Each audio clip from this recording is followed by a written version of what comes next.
Hi, I've traveled the world full time since 2015.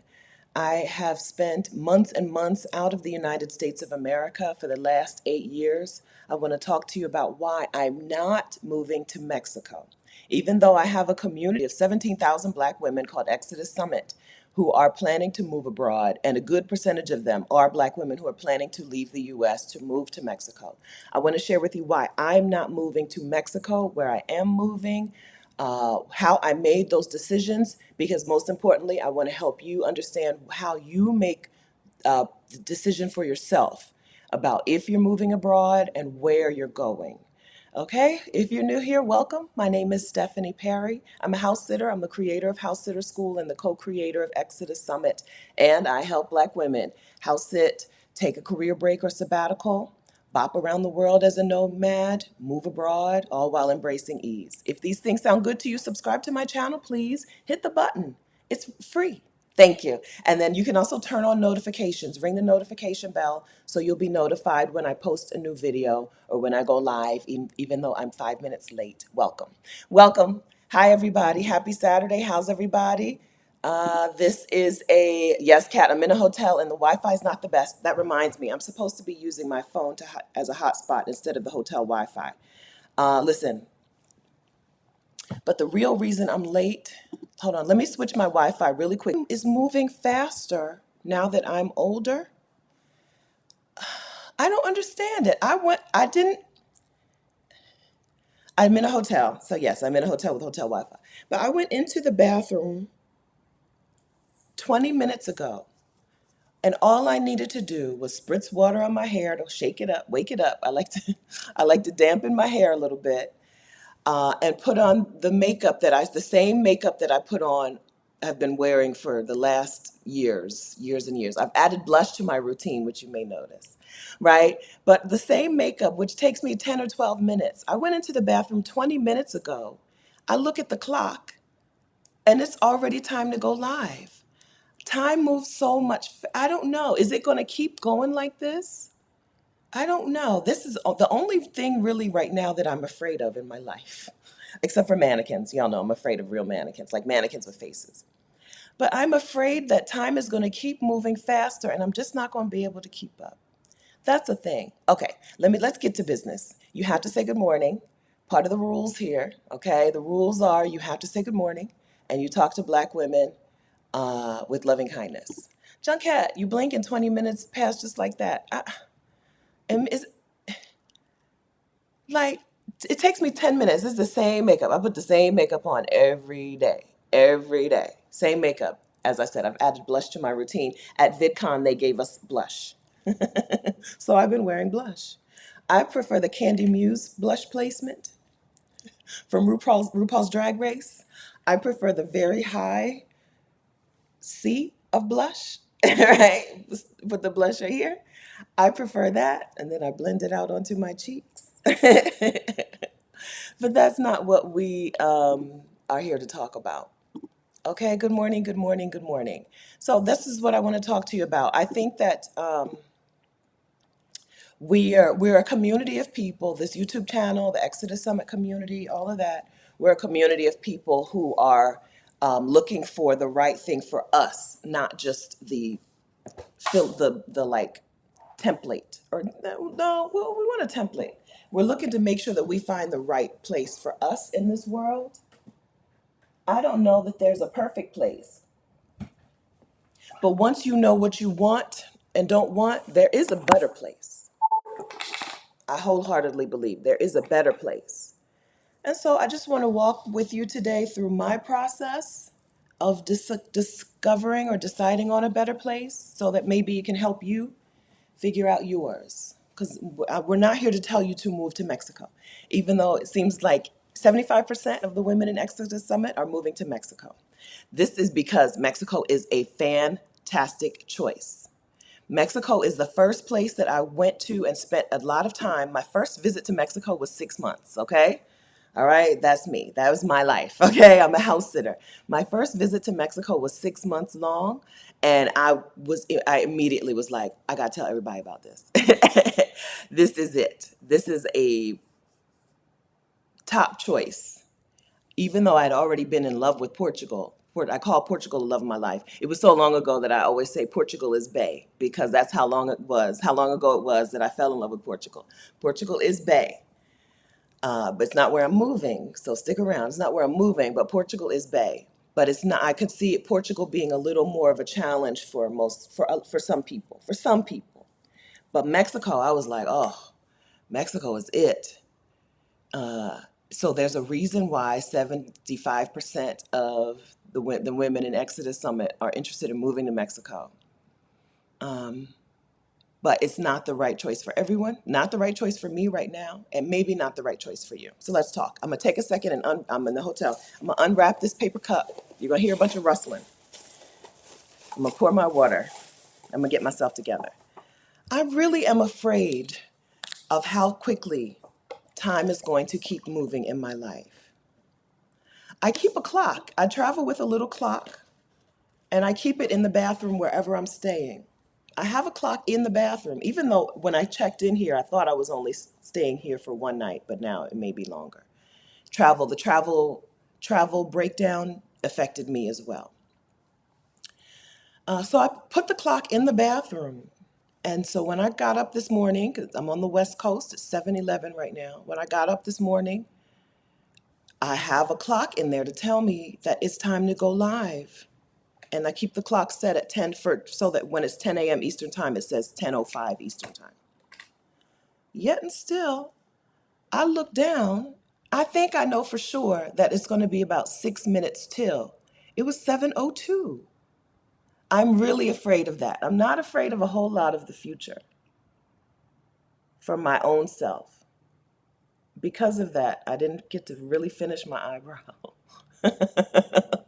Whatever. They look different. They always look different, so there's nothing new. But I'm really afraid of that. It's not about being afraid of death. I'm no more afraid of death than I was before. We all gonna die. I'm sure of that. We all gonna die. But I am really afraid of how quickly time is moving. It's really getting to me. It's really been a pit in my stomach. I need to just work it out, right? Just accept. I go with the flow. I'm not generally a go with the flow person. I need to just start going with the flow.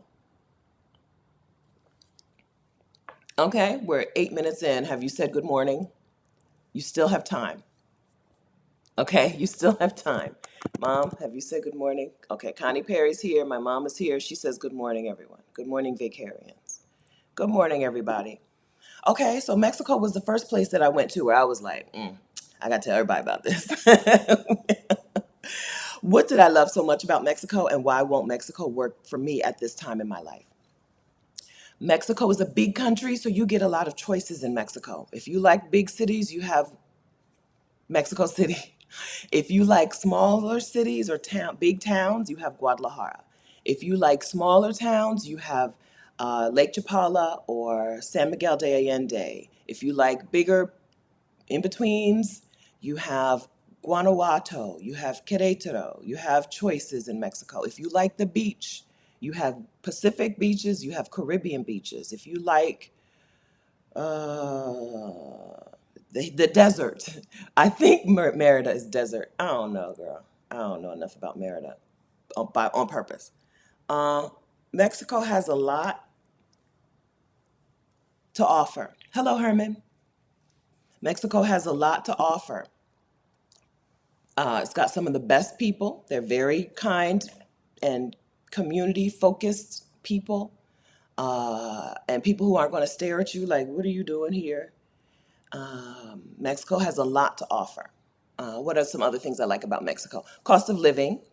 Mexico City is not free. Mexico City is not cheap, okay? But there are places in Mexico where you can go and live and have a good cost of living. Um, Mexico, here's a small thing I love about Mexico.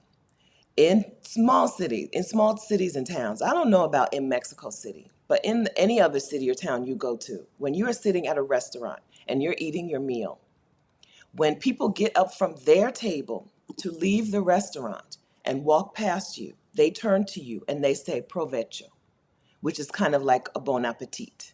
or enjoy your meal or something. It's a little greeting, a little word. They have a little word for one another. They turn to each other, they say it to you or to whomever. I'm a Black woman who doesn't speak very much Spanish and is clearly visiting. And still, when they walk past my table in a restaurant, they turn to me and they say provecho, and then they go on about their day. I love people in Mexico because people in Mexico have been so good to me. Mexico, there are parts of Mexico where you go today and you're going to find so many Americans and Canadians. But you can get out of the tourist areas or the expat areas and live with people in Mexico and incorporated, be in with them, and not only be an outsider. Um, Nicia Nia, Nisha Nia, hi. It's beautiful. It's a small thing. I consider it a little blessing. It's just a little word, a little greeting, but it is really indicative of how Mexico operates, how Mexican people operate. People in Mexico. I want to say this. Mexican people in the US are not the same as Mexican people in Mexico. Just like Irish people in the US, Irish Americans are not the same as Irish people, right? Italian Americans are not the same as Italian people. Same thing with Mexico. Mexican people in America, Mexican Americans are not the same as Mexicans. Mexican people have been really warm and welcoming, and they really do live in community with one another, and you can live in community with people in Mexico. You don't have to only be an outsider in Mexico, right? There's some places I think if you move there, you're always going to be an outsider. Japan looks beautiful. You're always going to be an outsider. There are Korean people who have lived in Japan for generations, who are not Japanese, who are always outsiders, right? If Koreans can't integrate in Japan, can't nobody integrate in Japan, right? This is not Mexico. These are some of the reasons that Mexico is, and I forgot something very important. Mexico has a clear pathway to you getting residency. Mexico is very open and very clear. Here's how you get residency. Now, with anything else, when you have people involved in the decision-making process, things can be up in the air, right? You go to this consulate in this city and they say this, but this consulate in that city said that, right? But I'm not saying that it's probably still one of the easiest systems to navigate in terms of getting residency, right? Um, but they have a clear process. Here's how much money you need. It all comes down to money. Here's how much money you need to get residency in Mexico. And here's how old, seems to be like, and here's how old you need to get permanent residency first off the bat. Most people who get permanent residency the first time they try, it's because they're 60 or older. I don't know. This is just observational from inside of the Exodus Summit group in Mexico. Have been people who have gotten permanent residency right away who are under 60. But for the most part, that seems to be the divider. But the process is clear and navigatable. Navigable. I think that's a word. Navigable is the word. Okay? Mexico. We love it. All right? Let me drink some water.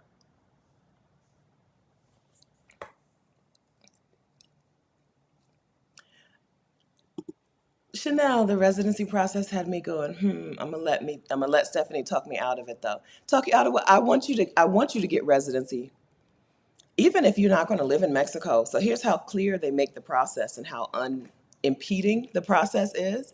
Even if you don't want to live in Mexico, you can get residency in Mexico because they don't care how many days you stay there. I think this is right. I'm not the expert on residency in Mexico. I don't have residency in Mexico, right? But I think in some countries like Portugal, once you get residency in Portugal, you need to be there X months out of the year. Mexico is like, you got residency. Congratulations. I think. I know Costa Rica. I know Costa Rica is like, yeah, you got it. Okay. Now go wherever you want to go. But you're legally a resident here. Um, I recommend getting residency. I don't see the United States being a warm and welcoming place. Speaking of welcoming, I see the US becoming even more hostile. very quickly, very soon. I'm not a prognosticator. I'm just going by what I observe and how I feel. Every time I come back into the United States, it's worse and worse. The people are worse and worse. Okay, so that's why we talk about these things. Because instead of just sucking it up, instead of just grinning and bearing it, we can exercise agency in our lives and move our feet and go where we can live a life that we like. Love. Sandra is from Lack to Legacy. I have residency in Mexico. I've been in Asia for about a year now. Yeah. Has it been that long? First of all, wait a minute. Time is moving. Okay. Secondly, yes, right? That's right. Mexico, they don't care. You have residency. You're legally allowed to enter into Mexico now with that residency card and stay however long you want to stay, or for a year if it's 1 year until you re-up. And you go on about your life. Whereas with some countries, once you get residency, you're kind of more hemmed in. Not totally. I'm not saying you move to Portugal and you can't travel. But if you want to see the world for long stretches of time, Mexico is a good choice as a place to get residency. D. Oliver, when applying for a visa or residency permit, do you have to have an attorney? And is it usually over $1,500? I don't know the price. I know you don't have to. There are people who do it on their own. It's a matter of how much do you want to have to navigate on your own, right? Is it worth the money if you have questions, right? Or if the person you're interviewing with has questions. Do you want to pay for that security? You don't have to do it. A lot of people do it on their own. And then a lot of people pay someone to do it, to help them in the process. That's the same with every country. Even Costa Rica, who also has a reputation for being easy to navigate. And a lot of people in Costa Rica speak English, so you don't, let's see. I only know a couple of people who have done it, and I don't remember how much. Kat, are you here? I don't remember what her experience was with the language. Kat had someone helping them. And then Craig, he did it on his own, I think. Anyway, the answer is you don't have to. Okay? You don't have to. Oh, I saw a question and I scrolled right past it. Let me just type Mexico in my thing and see what questions we've come up with already. But this is not a video about Mexico. This is a video about why Mexico didn't work for me. So look, we're going to get to that. I promise you we're going to get to that. Okay, so Libby says in Tulum, police are extorting money from tourists. Live in a place, no matter where you go, you don't want to live in the tourist area, no matter where you are. Prices are going to be higher. Those are places where you're going to be less integrated into the community. You're always going to be viewed as an outsider. And yes, you're going to be viewed by how many dollars can I get from you. Get out of the tourist area of a place. In Tulum, it might be the whole town, right? The whole town might be a tourist area right now. Get to a place where you can live and integrate.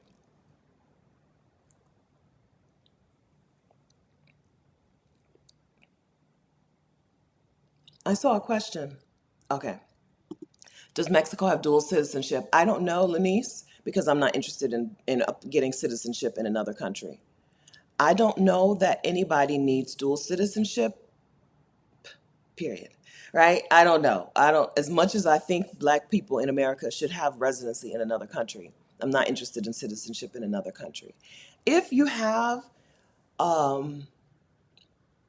genealogical ties to a place, right? If your parents or grandparents are from a Caribbean country, go ahead and get your citizenship in that country, right? If you're married to a person from another country, go ahead and see what you need to do to get citizenship in that country. Other than that, I don't know that it's necessary. I don't understand the difference. I don't know what benefit people are getting from citizenship that you're not getting from residency, except for the right to vote in that country. I think that's the main difference. Other than that, we don't focus on citizenship here because I don't care about it and I don't see the benefit of it. And it's not easy. It's not easy. Are you going to learn enough Spanish to get citizenship in Mexico? Right? There's tests involved. There's a lot involved that I don't think is worth it. I'm a do as little as possible person. There are a lot of new people here, I guess. And one day I should do like an official full video of like, welcome, greetings, right? There are quite a few new people on this channel. Between this channel and the Exodus Summit YouTube channel, I think there has been an explosion of some videos recently. So maybe what you don't know is I do as little as possible. I do the easiest way. I'm not doing the hardest way. And to me, citizenship is the hardest way, right? Not doing it. I don't see how it's worth it, right? So that's why I don't know the answer to, is Mexico a country where you can have dual citizenship? The reason that she's asking that question, friends, that question is that in some countries, if you get citizenship there, you can't remain a citizen of the U.S., right, or vice versa. And then some countries you can have dual citizenship. I don't know the answer because I don't care. Like, frankly, that's the answer. I don't care right now. Will there be a time when that's more of interest to me? Maybe, right? If the US keeps using my tax dollars to perpetuate genocides, right, then maybe I will be more interested in renouncing my citizenship to the US. If I no longer want to continue traveling in and out of the US, right, my parents no longer live in the United States, maybe I'll be more interested in renouncing my citizenship. Um, what other reasons? Those are pretty much my only reasons. Other than that, I'm not interested in it, so it's not a thing I'm going to spend my time thinking about or researching or learning about. Okay? Okay. Yeah, listen, I do as little as possible. I always have and I always will. Connie Perry's here. My mom is here in the chat. I have always done as little as possible. It's going to continue. Don't worry.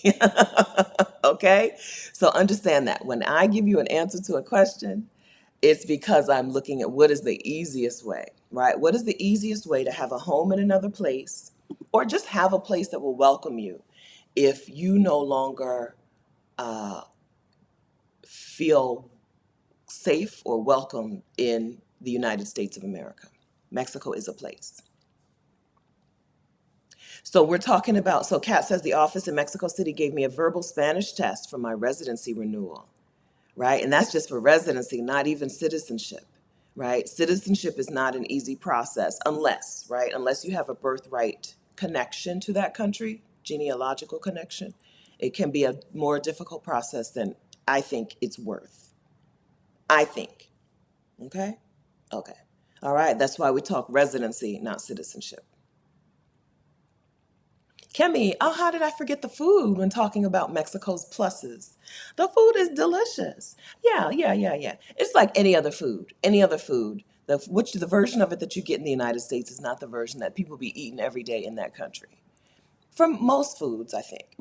Before I went to Thailand in 2015 on my gap year, I was dating this dude, Jean Pierre. Jean Pierre was like, "You don't like Thai food. You're not gonna like Thailand." I was like, "I don't like Thai food in Delaware.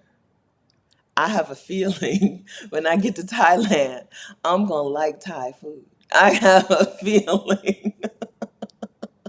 And I was right because it was delicious and it was different. Well, Thai food in Thailand, I'll tell you, is hit or miss. You can go to a restaurant and be like, "Oh my gosh, I love it." You go to another restaurant and be like, "I ordered the exact same items. I hate it," right? But that's Thailand. Mexico, food, delicious, yes, A plus. You're gonna love it, right? From basic things like tacos and churros, which are my bread and butter in Mexico, to the cerveza. I love the Bohemia Obscura. They have a dark beer, Bohemia. It's not quite a Guinness, but it is more stout beer, Bohemia Obscura. I love that beer.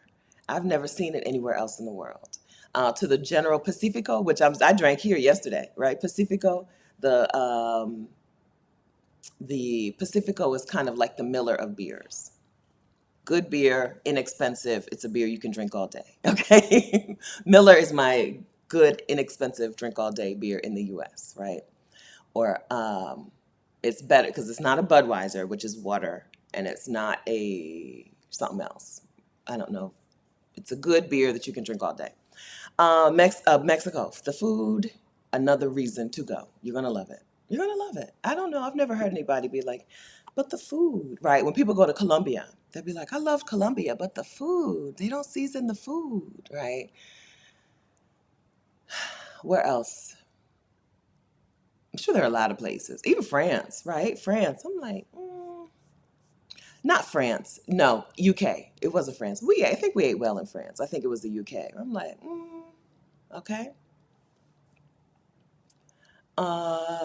Food. Okay, food. Mexico City has good food. Yucatan food is not good. Okay, you could on the Yucatan Peninsula. No. Guadalajara has a special sandwich, torta. So different regions are known for different types of food. I really like Guadalajara. Guadalajara is in the state of Jalisco in Mexico. Mexico has 30 states. Mexico is bigger than we think it is. Mexico has 30 states, and in the state of Jalisco, their slogan is Jalisco es Mexico. Jalisco is Mexico. This state is Mexico. The things that you're coming to Mexico for, or the things that you think of when you think of Mexico, the mariachi and the tequila, and all of these things are from Jalisco. Jalisco was my introduction to Mexico. And they're right. It's a good microcosm. It's a place where people walk past your table and say provecho, right? Jalisco es Mexico. Sometimes when you go to other places, if you go to a really tourist part of a town or city in Mexico, you can feel like, well, this could be anywhere, right? This could be anywhere. But Jalisco es Mexico. I'm a fan. I'm a fan. Okay? And Erica De Niro says she loves the tortas and she loves the people. Okay? From Jalisco. I'm a fan. All right, so Mexico. I've laid out all the pros for Mexico. We've been 27 minutes laying out the pros. Let me tell you why it doesn't work for me. It's pretty simple. I am starting the process of adopting children, and I want to adopt a black child, or adopting a child, and I want to adopt a black child. Sometimes I say a child, and sometimes I say children because I'm going with the flow. I'm flexible to what happens. I want to adopt a black child, and Mexico is just not a place where I can adopt a black child. Right? It's pretty simple. That's why Mexico doesn't work for me. This is why it's important for you to know what you need. What are your needs? Right? You can't go by someone else saying, I'm moving to Costa Rica, and you decide you're moving to Costa Rica. When the reason I'm moving to Costa Rica ain't got nothing to do with you, because baby, you're not interested in raising no more kids. You're not interested in it. You're not doing it. So don't let other people's decisions make your decision. Make your decision for yourself. So how do you make your decision for yourself? You need to know, and also, okay, you need to know some things. Let me go into Costa Rica really quickly. Costa Rica, I can adopt black children. I can fly back to the east coast of the U.S. It's 6 hours. The direct flight is 6 hours. Most of the time, I don't take that direct flight. I usually take a flight with a layover because I don't want to pay that money. Okay. But if I had an emergency, if I had an emergency situation, I needed to be back in the US I could be in Baltimore or New York in 6 hours to get to Delaware. Um, they're also the best people. They may be better. I don't know. I don't want to rank them, but they're also some of the best people in the world, Costa Rican people. I went there on a brief vacation years ago, and I was like, oh, these people are really nice, right? And that was years, that was probably the early 2000s. After I got out of the army in 2005, so maybe around then, right? Maybe I think it was 2009. I think it was 2009, right? They're just good people. Costa Rica is the city of San Jose, Costa Rica is within my budget. It's not inexpensive. Okay, Costa Rica is not Guatemala. Okay, it's not cheap, right? It's not Guatemala. It's not, who else is cheap? Thailand, which can be cheap. Thailand can be it's more expensive, but it can be very cheap. Or Cambodia, let's say. It's not Cambodia, all right? But it is inexpensive. And they have a reliable infrastructure, even though it's not the best. In San Jose, Costa Rica, I have electricity and water and internet at all times, right? I don't have to deal with blackouts or failures of that infrastructure. Now, the public transportation system is not there is it's not good, right? It exists. There's buses and there's a little train, but it's not on par with what you've seen anywhere else in the world, including Mexico. But there is, Ubers are very, very cheap. And you can kind of you can get into a walkable neighborhood in San Jose, right? Another plus for Mexico, those buses from town to town, the intercity buses from town to town, you'll feel like you're on a luxury bus, right? They don't market them as luxury buses, but those buses are luxury buses compared to what we're used to in the United States. Compared to a Greyhound, that ETN bus feels like a limo. That ETN from Guadalajara to San Miguel de Allende, it feels like a luxury bus. And I think it's $20. It used to be, 2018, it was around $20, right? Oh. Costa Rica doesn't have that. There are buses, but you're not you're not gonna want to ride them. I think you'd have to be on the bottom bare bones budget. I don't mean bottom budget. I mean bare bones budget to want to ride the buses in Costa Rica with your luggage and your stuff, and you're going to the beach for a week. They don't have that infrastructure, okay? But what they do have is my electricity works. My water is on. My internet is interneting, right? In a way that I don't have to think about or plan around things in Costa Rica. So these are reasons that Costa Rica works for me, that it may not be of interest to you or may be perfect for you. Okay? Cat. Yeah, a lot of people choosing based on other people's experiences of a place. Your experience is always going to be different. You're a different person. You have different needs. You have different history, right? You're a different person. Me having been to Costa Rica in 2009 and being treated so well just as a tourist, right? Me being treated so well on the tours, walking around, going out at night, right? Is an experience that I carry with me that will always mean that Costa Rica is, I have a better opinion of Costa Rica. If you don't have that experience and your first experience coming into Costa Rica is, I got to the airport and everybody was hounding me. Do you want a taxi? Do you want a taxi? Right? Which is the thing that happens at airports all over the world. Do you need a taxi? Right? That was my first experience. And then I got here and I found out I couldn't flush the toilet paper. I had to wrap my toilet paper up and put it in the trash. Right? You're going to have a different opinion of Costa Rica than me. Right? You don't have the same experiences. You don't have the same preferences. I don't care about the toilet paper thing. Right? Bec- Because I met Mary at Kat's house. And I have friends in Costa Rica, right? Another reason Costa Rica is better suited to me. I have friends in Costa Rica. I went to Kat's house for a dinner party because we're grown-ups. Hi, Kat. And Mary was there. Mary brought herself a bidet toilet seat from the US in her luggage and got it hooked up to her toilet. So she's got a bidet. So the no flushing of your toilet paper in the trash thing ain't no big deal to Mary. Because baby, she got a bidet, okay? I like bidets when they're one, when they're all in one. I don't understand the separate bidet toilet situation. When you walk in and there's a toilet and a bidet, what do I do?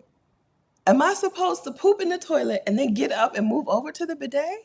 I don't understand that situation. I don't understand it. But when it's all in one, it's life changing. I just left Yosemite National Park. I stayed at an Airbnb 20 miles or so from the Yosemite National Park, and that Airbnb had bidet toilets. My room had a bidet toilet, one, all in one. It's very luxury. Okay. People who are not from the United States are like, why are y'all so excited about bidets? We don't usually have them in the US, and they are amazing. The way that we feel about bidets, a lot of people feel about a garbage disposal, right? I've seen people get really excited about garbage disposals, where in the US, we're like, okay, what? It's a disposal. Just don't stick your hand in there. This is how we feel. I have questions about them. I'm also very excited about them. Bidets are the garbage disposals of the world to Americans. Okay?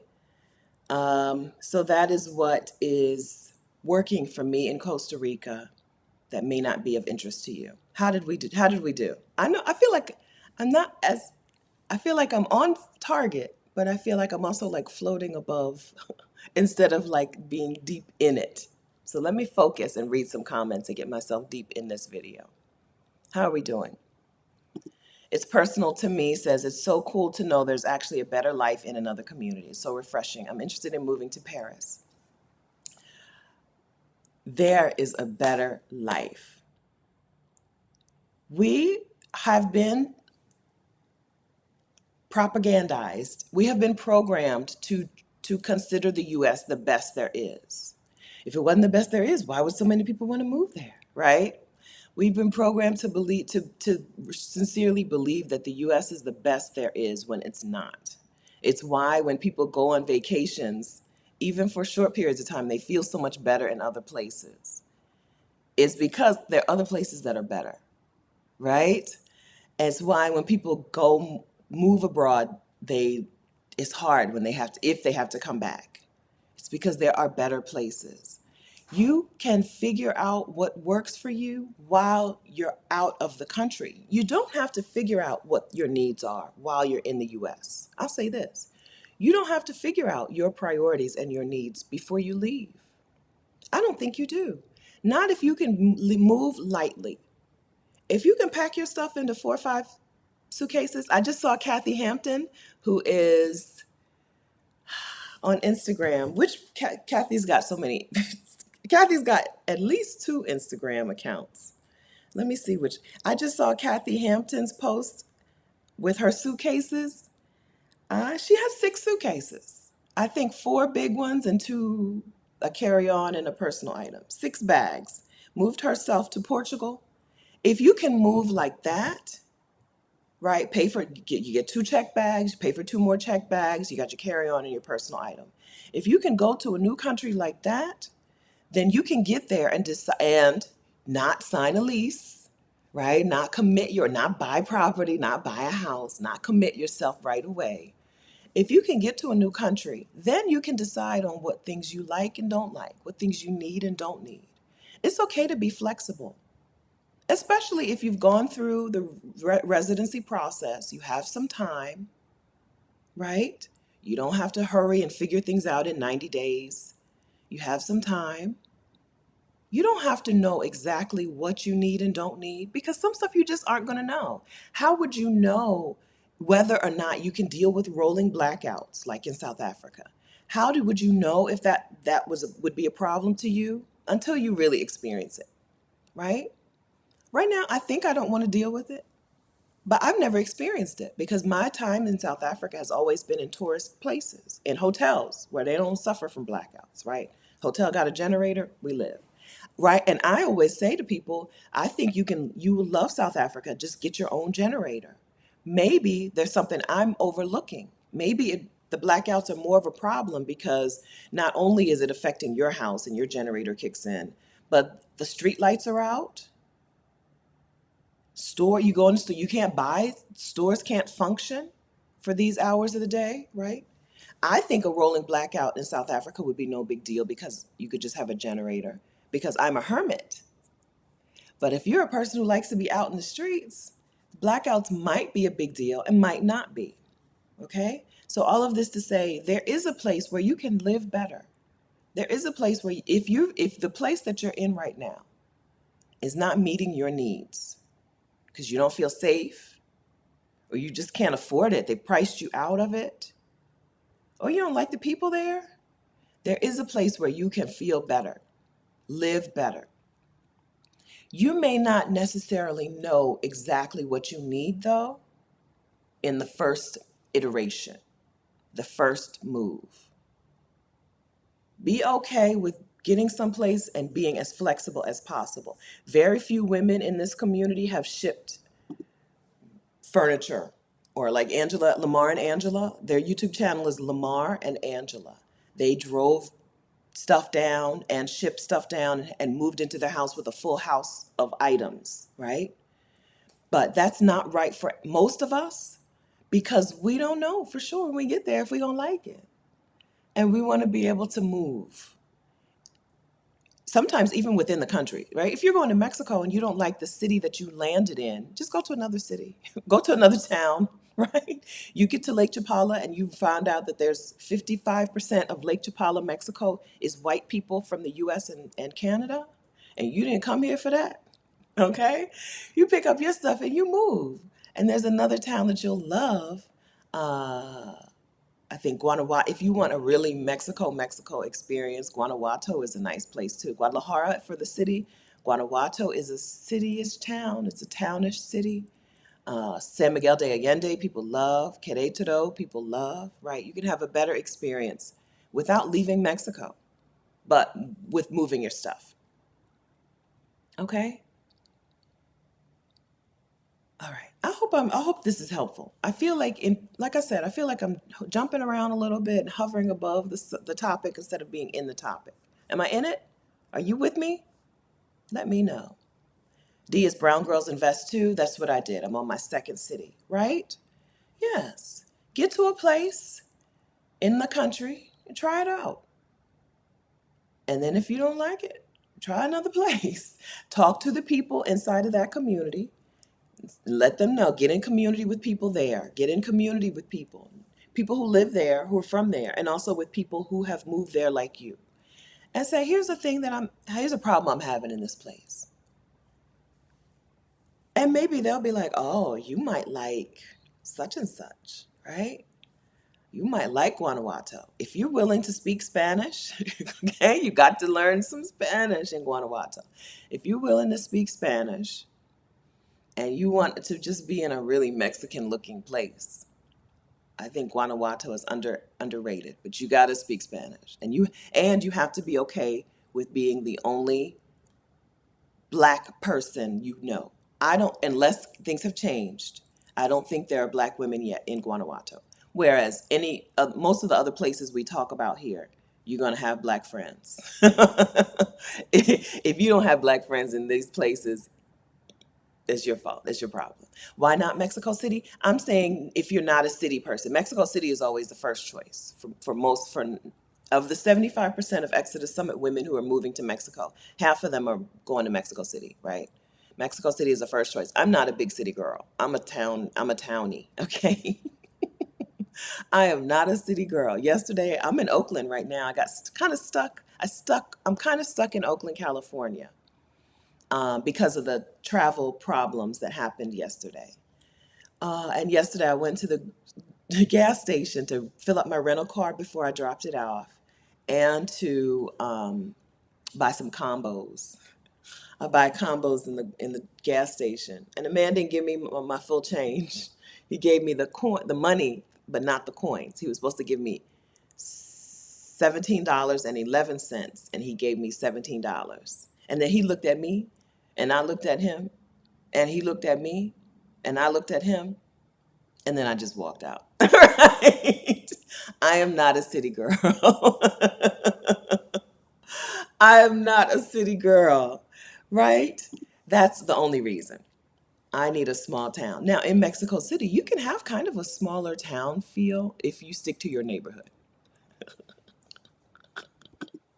I asked, that was not me telling you to dissect.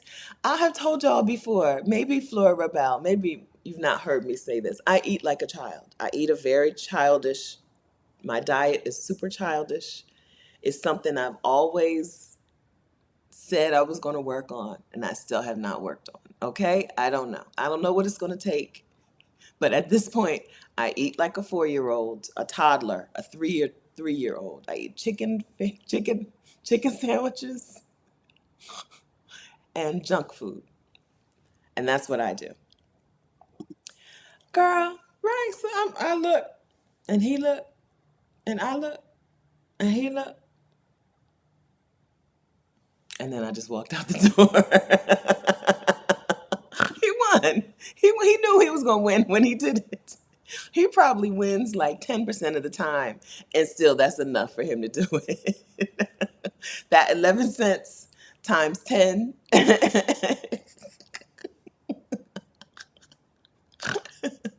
I was like, and then I would text Rashida. I was like, I am not a city girl.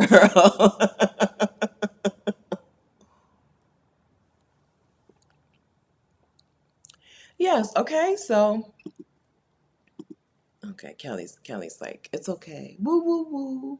Kelly is woo woo woo with me. Thank you, Kelly. Right? It's a thing that I have committed in words to changing, but I have not committed in action to changing. You're going to get sick of hearing about this book, but I just finished reading The Mountain Is You by Brianna Wiest. I don't know Brianna. I don't know who she is. I generally don't recommend things by white women. But, and I think Brianna might be a white woman. Let me Google her real quick. Yes, white woman. Okay. I generally don't recommend things by white women, but this is how wonderful this book was to me. Brianna Wiest's book is called The Mountain Is You. And I finished it. I already feel slightly changed, even though I just told you I went and got some combos. I feel slightly changed, and I think that this is a book that I will be reading over and over and over again. I want it in me, right? I want it in me. So I'm going to link to it here, and I'll try to remember to go back into the description and do it later for those of you who are watching the replay. Hello, friends in the future. I hope it's awesome there. If you're watching the replay, I'll try to remember to put this in the chat. The mountain is you. Okay, so this book it's already affected me, and I feel like this is the book that's going to help me eat like an adult. It's going to help me stop putting off the things in my life that are for the benefit of future Stephanie, right? I always talk about the future Stephanie and the things that I want to do for her, but I don't do them. I have ideas of ways to make future Stephanie's life amazing, but I don't do a lot of them. And I'm the problem. That's what Brianna is teaching me in this book. So I'm into it. Danny says she's a great writer. I'm reading 101 Essays to Change Your Life. Okay, is that also by her? I'd never heard of her. Amazon recommended it to me. Algorithms be knowing. Algorithms be knowing what you need. And Amazon recommended it to me. And so I was like, okay, let me buy it. And from the very beginning, she just started punching me in my stomach. Right? First of all, here's your problem. Right? You're playing yourself. Let me tell you why. She doesn't talk like that. She's a white woman. But it's really, really, really, really a good read. I read and listened, so I got it because I'm out in the world. I got it on Kindle and Audible, and I finished on Audible. And when it finished on, I knew that it was only 7 chapters, but when it finished on Audible, and I was driving here from Yosemite to Oakland, I was like, wait a minute, that's it, Brianna, we're not done, Brianna. I don't know if there's a workbook. If there's a workbook, I would buy it. Let me see. Let me click on her name in Amazon. If there was a workbook, I would buy it.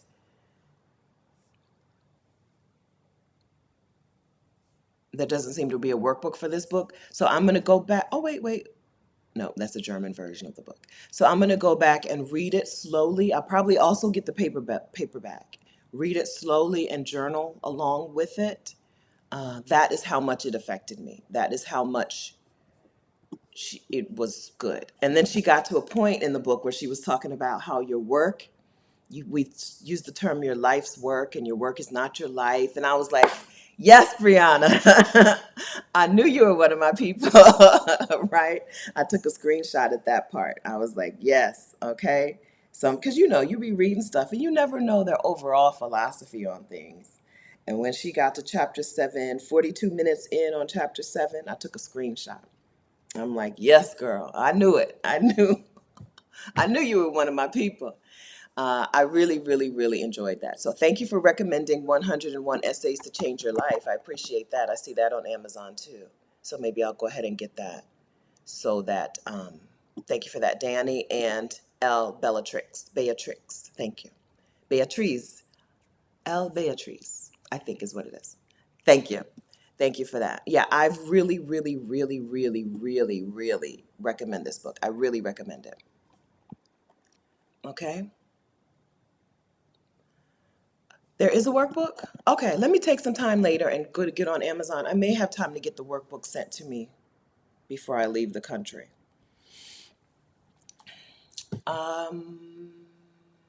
Okay, so Mexico, I'm not moving to Mexico anytime soon.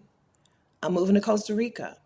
I'm not telling you to move to Mexico. I'm not telling you to move to Costa Rica. I'm telling you to move. And I'm telling you to figure out what things you need to make sure that you end up in a place that you're at least going to like. and then maybe to a place from there that you love. But we need to know what, oh, workbook is by other people. Okay, I'll figure it out. Thanks, y'all. Oh, there's an official authorized. Okay, so Adrian Devine, hey, a Divine artist. Adrian Devine says there is an official workbook. There's some unofficial workbooks today. Okay, thank you. Thank you. Yeah, I may see, with one day delivery, I may be able to get mine sent right here to me at my hotel before I leave. That's how much, right? I'm 50 now. I don't know if y'all heard. I'm 50 now. And there are some things that I'm ready to address because, as we said, time is moving quickly. If 15 minutes feels like 5 when I'm in the bathroom putting my makeup on, it's really kind of shocking and scaring me. I don't want to scare you. This is not a channel where I get on here and try to scare you about things. I'm just sharing my own personal experiences. I got to get some stuff together, okay?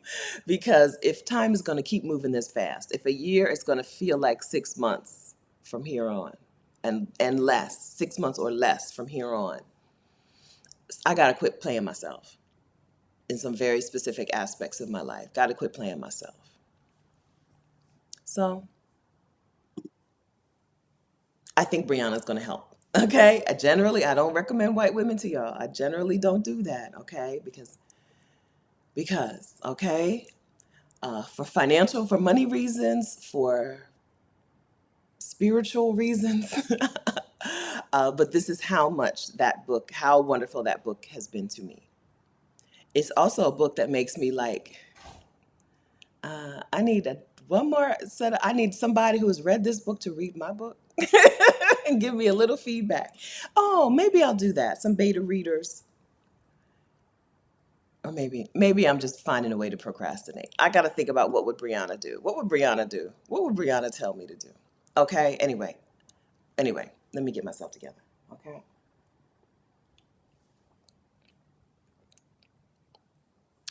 And Marcia's, why did I decide on Costa Rica over Portugal for adoption?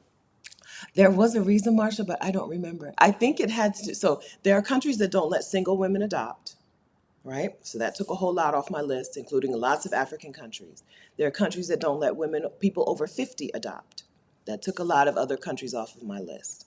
I think Portugal does let single women over 50 adopt, but there was a reason. I frankly don't remember. I don't remember.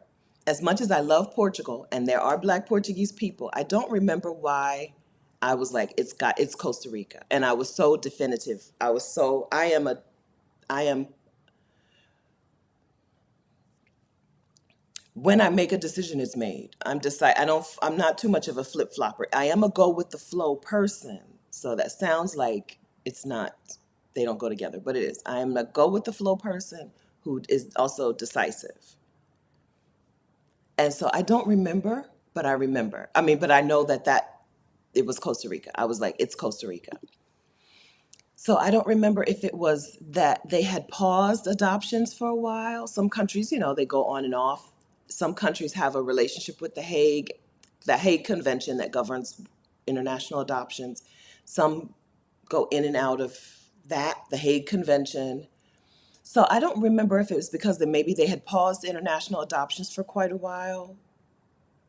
The answer is I don't remember. But I know that Portugal was on the list. It was a list. But I remember once it was Costa Rica, it was Costa Rica. Okay? I don't know. My book doesn't exist. Jacqueline, I'm sorry I brought it up. I'm sorry I brought my book up. I generally have been avoiding this. This is a thing that Brianna Wiest is going to help me with. I've been avoiding getting my book out into the world.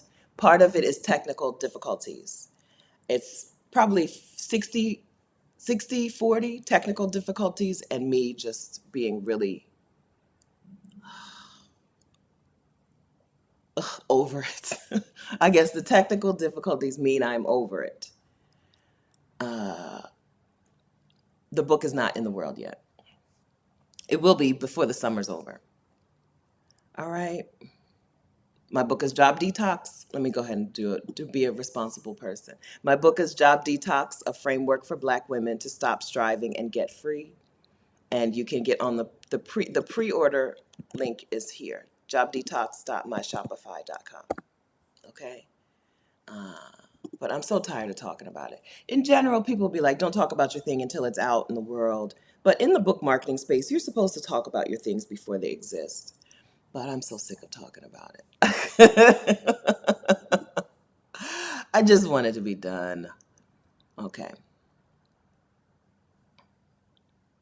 Ah, okay. Thank you. All right. So,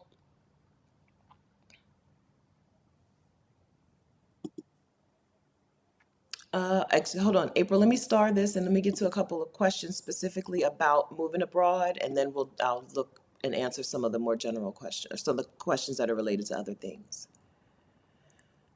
I'm just scrolling through.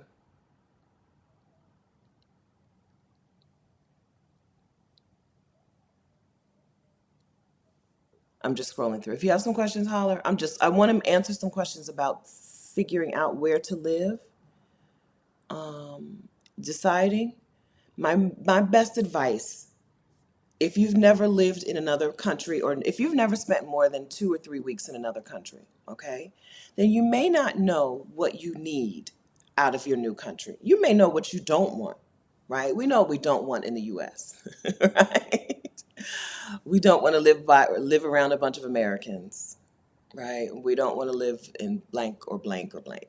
We might know the weather and the cost of living. Hopefully you know what your monthly expenses total it should be, right?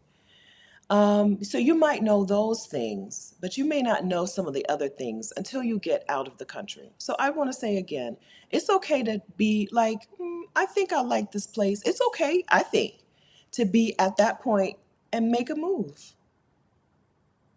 I think it's okay to get there, see, meet some people ahead of time, talk, get in some Facebook groups for people who have moved to that country.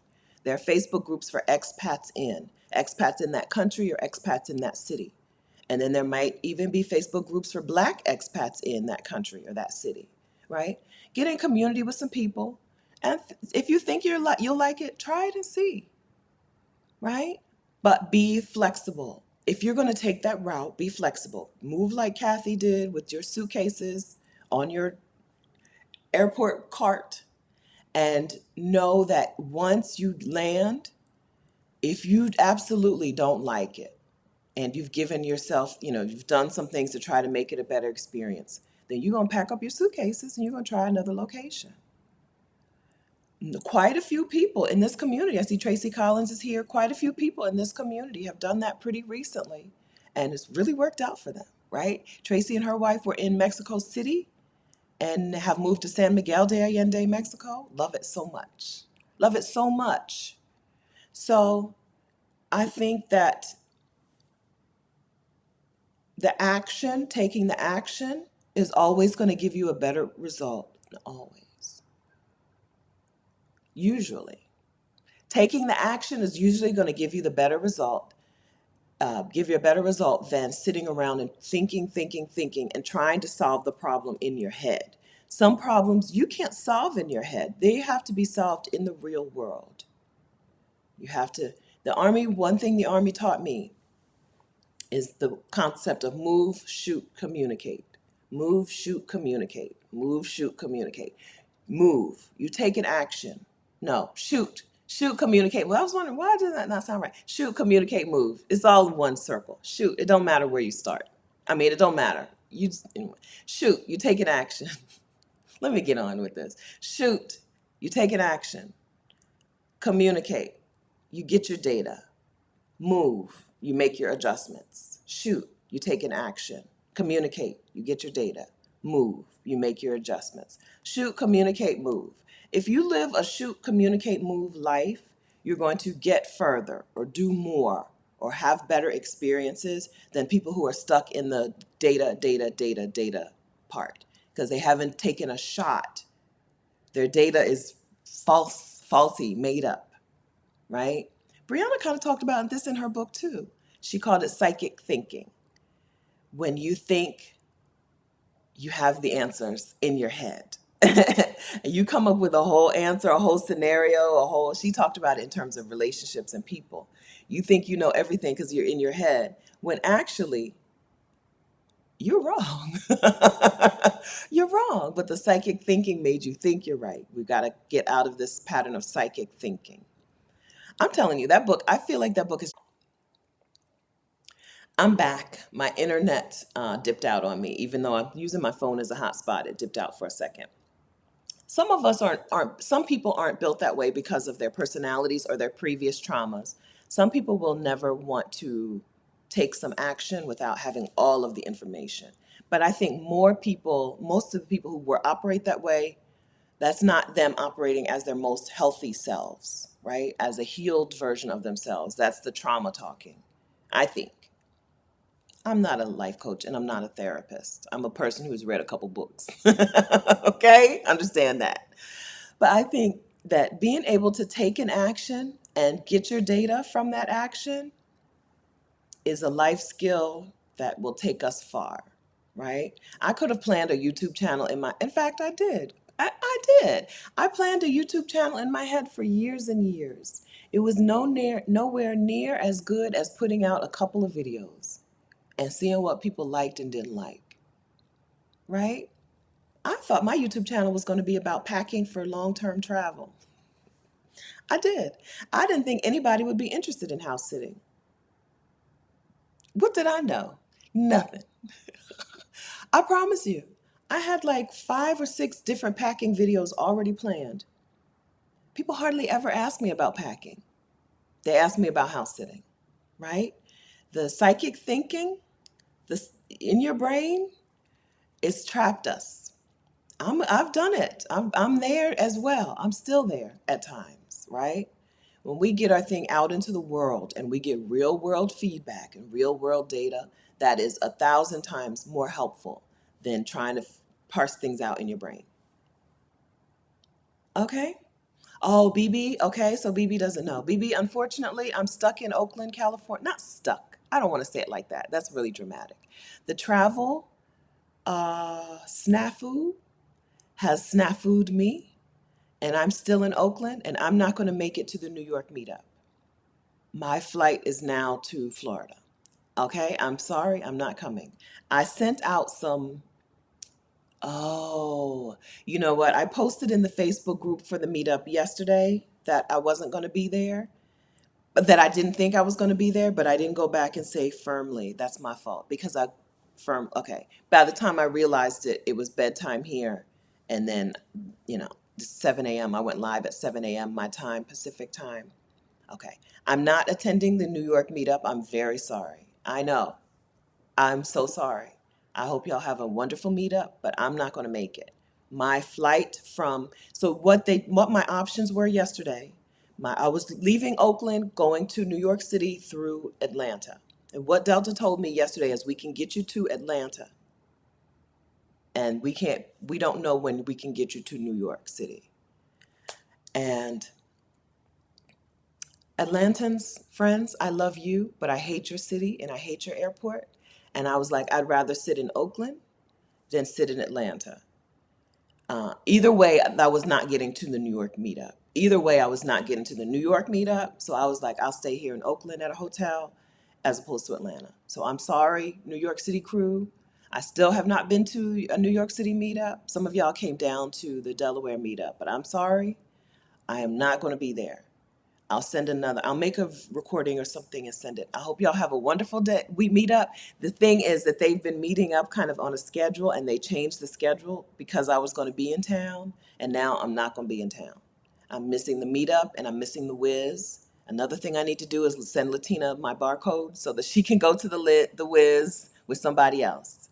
If you know Latina, if you know Life Coach Latina, she has an extra ticket to the whiz, okay? to for Saturday at 2 p.m., right? Yeah, they were like, when I got to Oakland, I dropped off my rental car, go to the people, go to Delta, and they're like, so this flight, we don't know if first of all, we don't know for sure that your flight is to Atlanta is even taking off. It was supposed to take off at 11 p.m. When I got there at 8 something, we don't even know for sure if your flight is taking off. If it is taking off, we don't know what's going to happen once you get to Atlanta. We don't know how long you're going to be in Atlanta.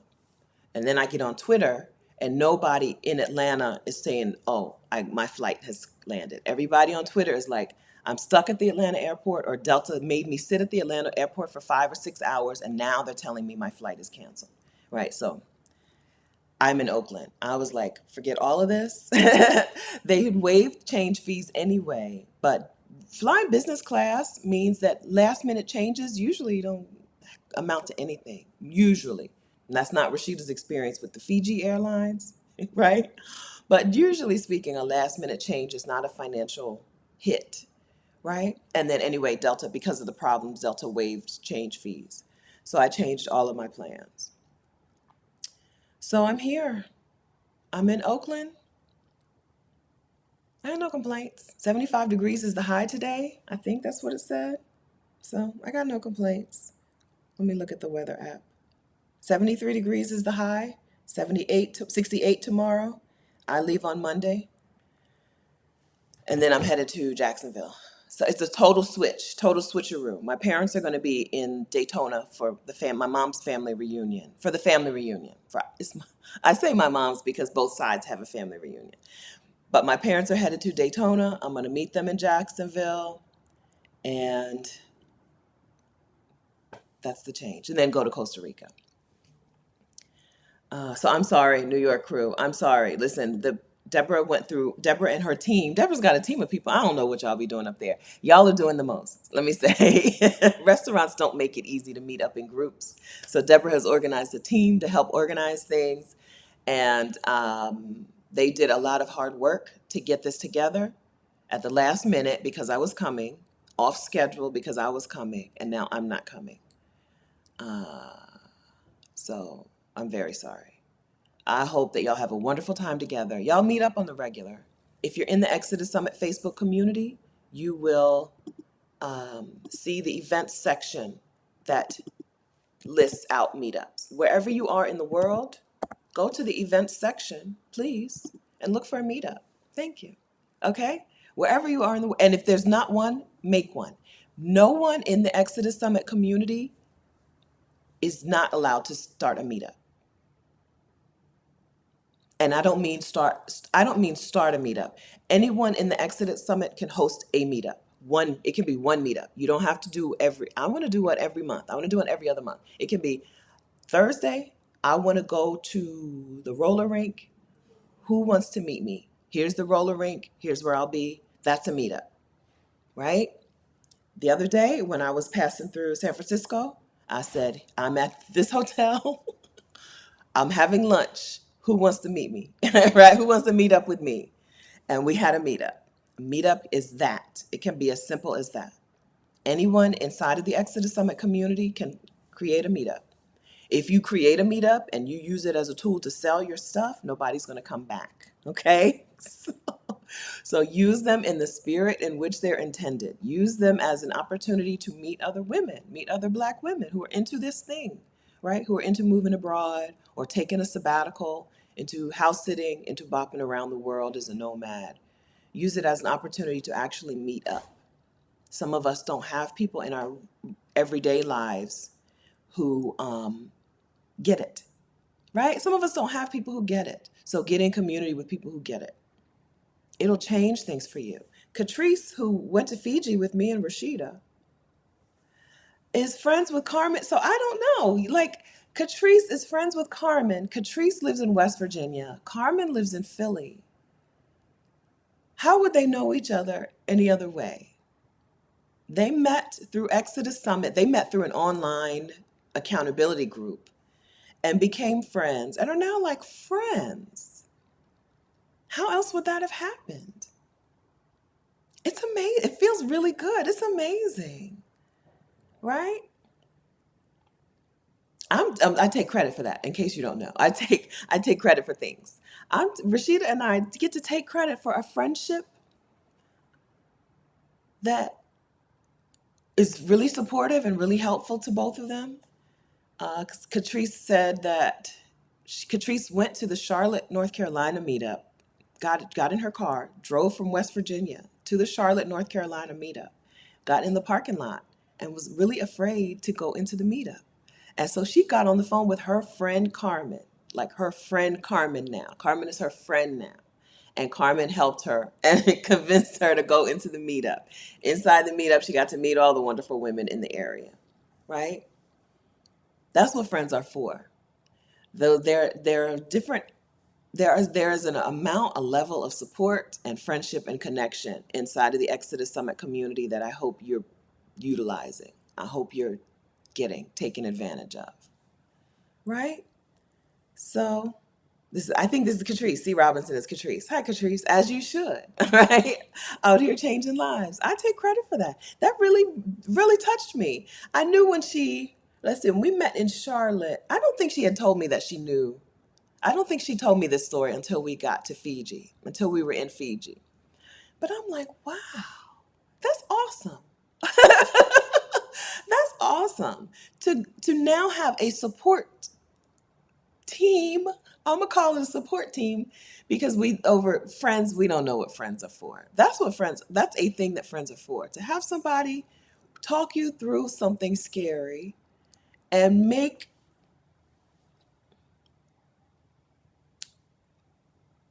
bring about, facilitate, catalyze a life change, all because she joined the Exodus Summit community and extended herself, right? Talked to some people. Now having a friend, capital F friend in your life, what a difference that can make. Listen, right? What a difference. One friend, a group of friends, what a difference they can make in your life. And Exodus Summit is a place where we facilitate that, where we make that happen. Our work in Exodus Summit, especially this year, is getting Black women out of the United States, whether it's for good or for short term or something in between. That's our work. But I think our more impactful, I think the thing that is more impactful is that there are Black women who have love, community, friendship, relationship, chosen sisterhood with other Black women because of this space. And that can do anything for you, right? That can do everything for you. Okay, we're not on topic. Seriously, this community has changed my life. That is beyond what, that is beyond the scope of what we thought we were creating. It's amazing. So Dee says, I wish I had known about the Charlotte meetup. Inside of the Exodus Summit community, the events section, make that your friend. If you don't use the community, the Facebook group for anything else, if you never open up Facebook for any other reason, get in there and look at the meetups. Once you, so some of the meetup areas keep a WhatsApp community so that they can communicate other times. But it's hard to know because Exodus Summit is, there's no center, there's no leader, right? Rashida says there's no center. It's hard to be really no, it's hard to know what's what. I think the Facebook events section is the most important place. I think that it's right. You want to know what's what. You can only be in so many WhatsApp groups, right? So I think the event section, there are separate WhatsApp groups for a lot of the cities. I don't know, Jacksonville, do y'all have one? I'm coming. I'll be there soon. I don't know. It's going to be during the week, so y'all probably don't want to meet up. Plus, I just canceled on my last meetup, so y'all probably don't want to fool with me. Right? But I think the Facebook group events section, even if you're not on Facebook, it's worth it to join Facebook for that reason. I'm not here to pressure anybody, peer pressure you. But if you found an interesting, I found an email for you and sent a request. Okay, thank you, Mark. If you are interested in this conversation, I think it's worth it for you to be on Facebook just for the Exodus Summit Facebook community. I mean that. I mean it.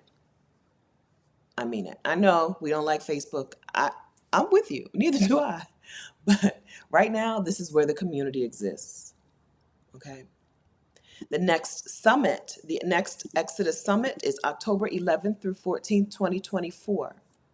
Exodus Summit 2024 is online, October 11th through 14th, 2024. Go to your calendar right now and block that time off.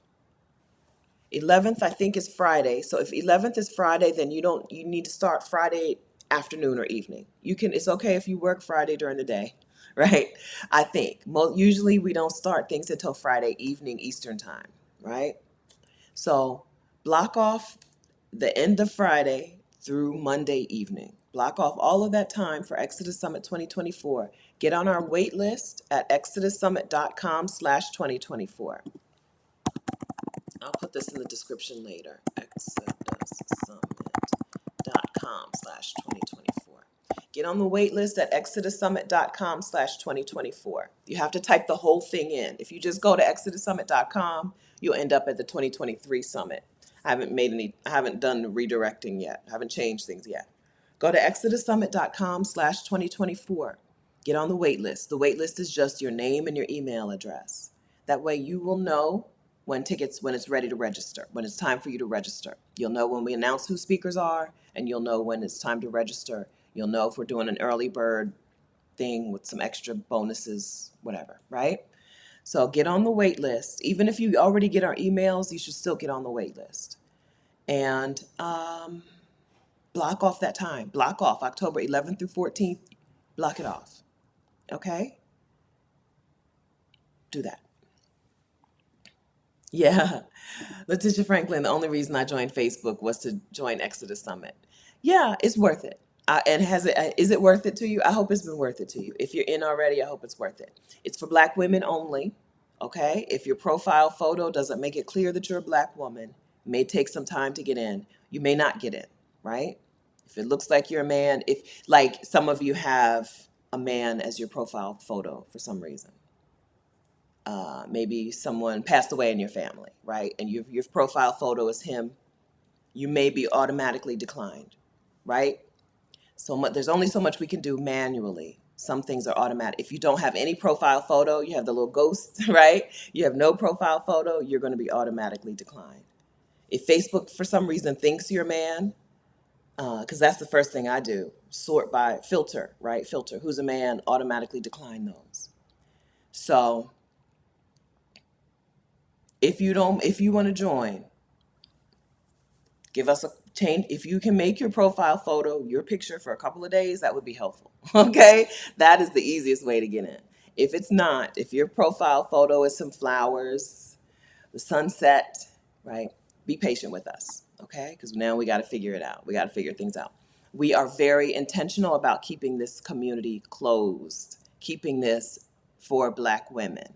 It only takes one or two bad apples. The group is 17,000 people. So maybe one bad apple can't ruin the experience, but five could, right?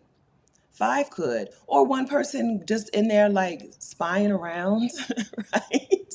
One spy could ruin things, So give us some time.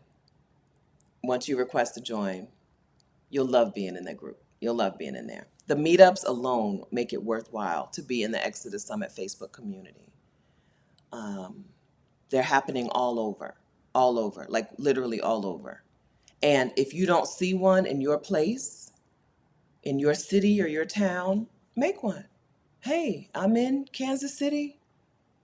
I'm in Minneapolis.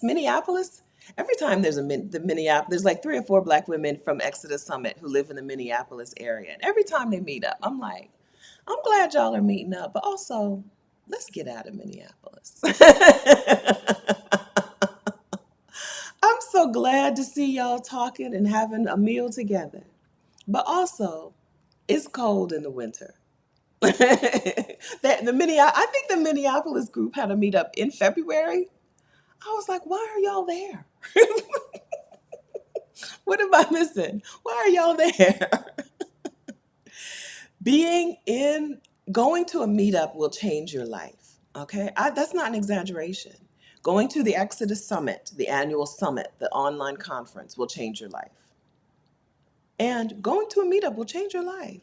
Meeting one person, do you have one person in your life who really wants you to win at something that is unconventional? You probably, I don't know. I don't want, you might not. I don't want to say probably don't, but you might not. Getting one person who wants you to win at something unconventional right now, a little against the grain, weird, something a little weird, right? And who is moving along with you. I don't know what in life would be more helpful. I just watched a video from Arlen Hamilton this morning while I was putting my makeup on, which may explain why I lost a little bit of time. Arlen Hamilton, who is the Black woman investor in other businesses, Black women businesses.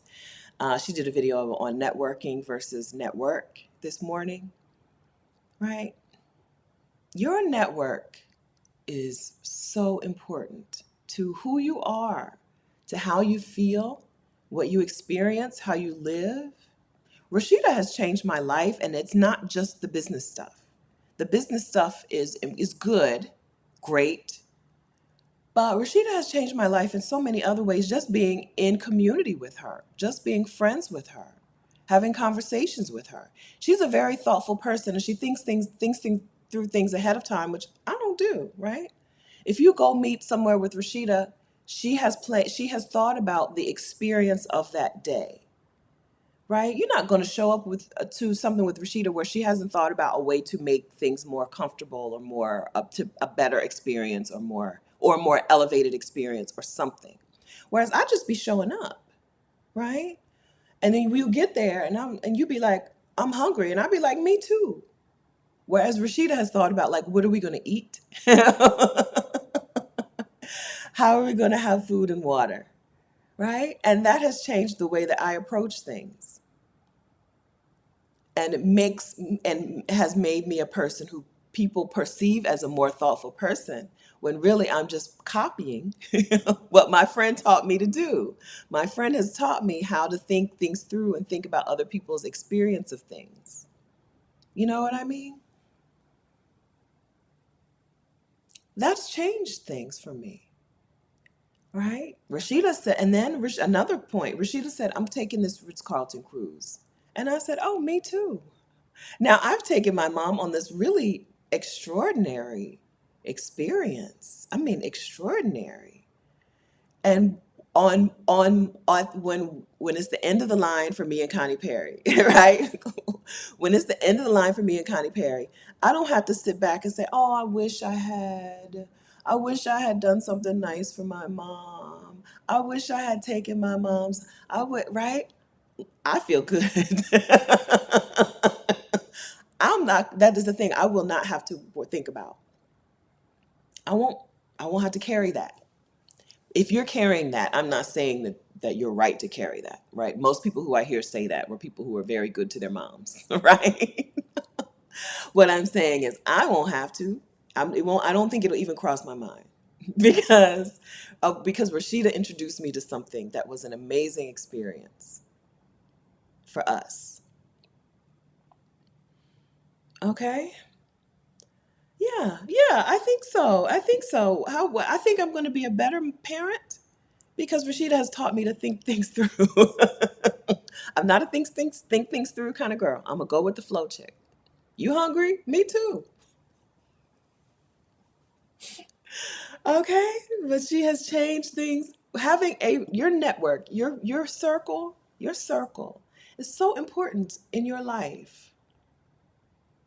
We're told that work is so important. The work that you do is so important. But I submit your circle, your real relationships are the things is the thing that will make the biggest difference.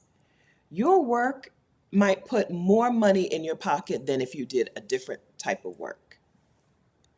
Okay? But your work is probably not going to fundamentally improve your life. I don't think. I'm gonna think about this some more. I don't think your work will fundamentally improve your life in the way that your relationships, your circle will or can if you have one, right? The reason your work is more impactful in your life right now than your circle is you ain't got no circle. That's why your work seems like the biggest, the most important thing. But it doesn't have to be, and it's not supposed to be. I don't think it's supposed to be.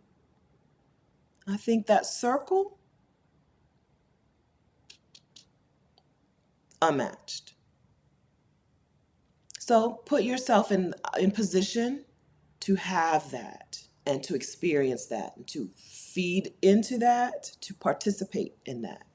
Put yourself in position to have a circle, to benefit from and to give benefit to a circle.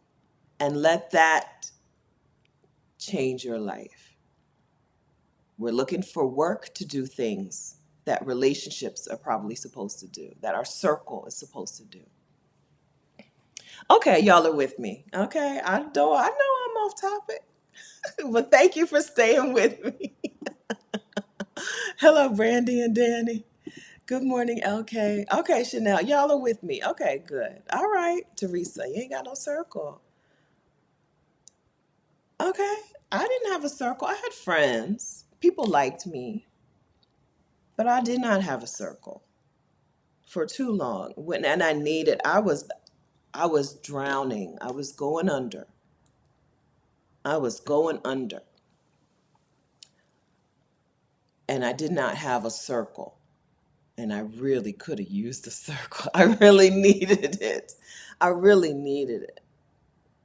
I've been there. I know what it's like. Um, a step that you can take to give to, not just take from, but to give to a circle is you can join Exodus Summit. Get in community with the women in Exodus Summit. Go to a meetup. Meet somebody. Meet one somebody. And get started. Okay. Yeah, no, so I'm sorry. Yeah, so I don't mean, so what I'm saying is seriously, a lot of the women who say that, I wish I could have done something nice for my mom, are women who generally were very, very good to their moms. All right. I hope you hear that. Okay. I'm not saying that, right? Most of the people who have that feeling were already very, very good to their moms. Okay. So that's why I said that when I said it. I know somebody's going to have that, start feeling some feelings. You were very good to your mom.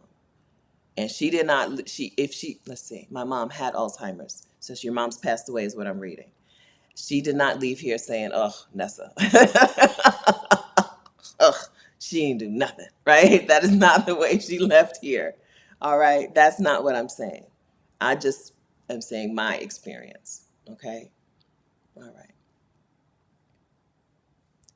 Through this life, April. So this is the thing that Rashida has helped me vocalize. She says decenter. She's the first person I heard who used the term decenter, decentering male partnerships, decentering romantic partnerships is what I mean. Decentering the romantic partnerships. We're taught that the spouse is the relationship. That is the one.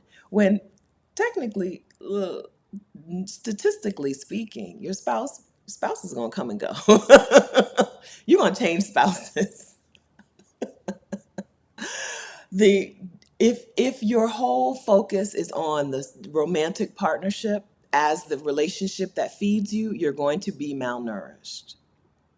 If that is the focus of the relationship that's going to feed you, you're going to starve.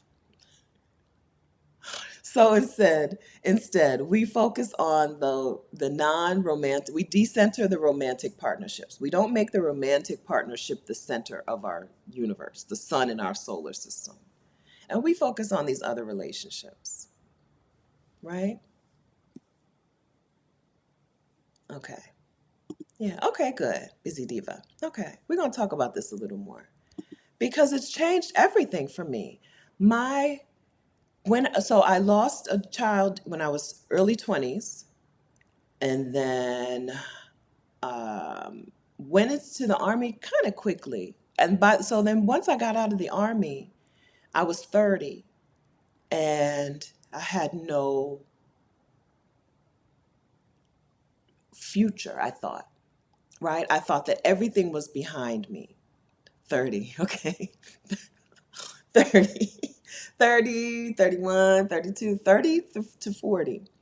My 30s was all about me feeling like everything, every opportunity, every good thing was behind me. My life was over. I was drowning. I was going under. Uh, I was losing my desire to my I was failure to thrive at 30. I was a 30-year-old failure to thrive person. And I really could have used a circle. I really could have used some people who I could say that to, right? Now, this was before people had therapists out in the open. There was a time, some of y'all are too young to know this. There was a time when we didn't, if people had therapists, they didn't tell you, right? Um, Maybe they did, but they didn't. We didn't. People didn't talk about it, so I didn't know therapy was a thing, and I didn't. I had my work benefits probably would have paid for me to get a therapist. I didn't know. We didn't do that. Okay, it was a different time in the world. The sun is. Let me put my shade down. And so, I didn't have it. I didn't have it. I didn't have anybody to tell what was happening. I thought that I needed to just fake it. I needed to fake like I was fine, fake like everything was good. I was still the same person. I'm still a pretty bubbly person. Bubbly. No, I'm not bubbly. I was not walking around looking like Eeyore, but I felt like Eeyore, right? Inside I was Eeyore. Ugh, what was me? Even if I didn't look like it on the outside. And I really could have used a circle. That's all I'm saying. I really could have used it. Now, going from there to having a circle, I'm a witness that it is everything. It's crucial, it's critical, it's important. And in particular for Black women who are told to shoulder it all on your own. I'm not saying you get a circle and you just dump on them, right? Pay a therapist, okay? I'm not saying that, but I'm saying that there is a support, there's a love, there's a freedom, there's a caring, there's a concern, there's a joy and a peace that you can have with when you have a protected circle, a group, a gang, join a gang, create a gang. A step. If you've enjoyed the first part of this conversation, where we talked about moving abroad or full-time travel, if you enjoyed any piece of that conversation, then you may find that there is a circle waiting for you inside of the Exodus Summit community. Okay? Okay. So exodussummit.com/community is how you join the Exodus Summit community. Yes, it's a Facebook group, okay, but it's worth it. And we get together in person. Okay? All right. Somebody take a screenshot of me. Look what the sun is doing to me. Cheekbones. Did you take a screenshot? Thank you. The blush. The blush. Can you see the blush still? Yes, right? I got it up in here. I did the Candy Muse. I've not learned eyelashes yet. I'm still out here with my own eyelashes, but I have incorporated blush. My mom had blush on, let's see, before we got on the cruise, maybe we're in Bermuda. I looked at her and she had blush on. And I'm like, okay, girl. And since from that day forward, I have been wearing blush. I was like, ain't no way Connie Perry gonna outdo me. If you wear blush, I wear blush. Okay? That is my circle influencing me. That is my circle influencing me, girl. You got blush on, I got blush on. Me too.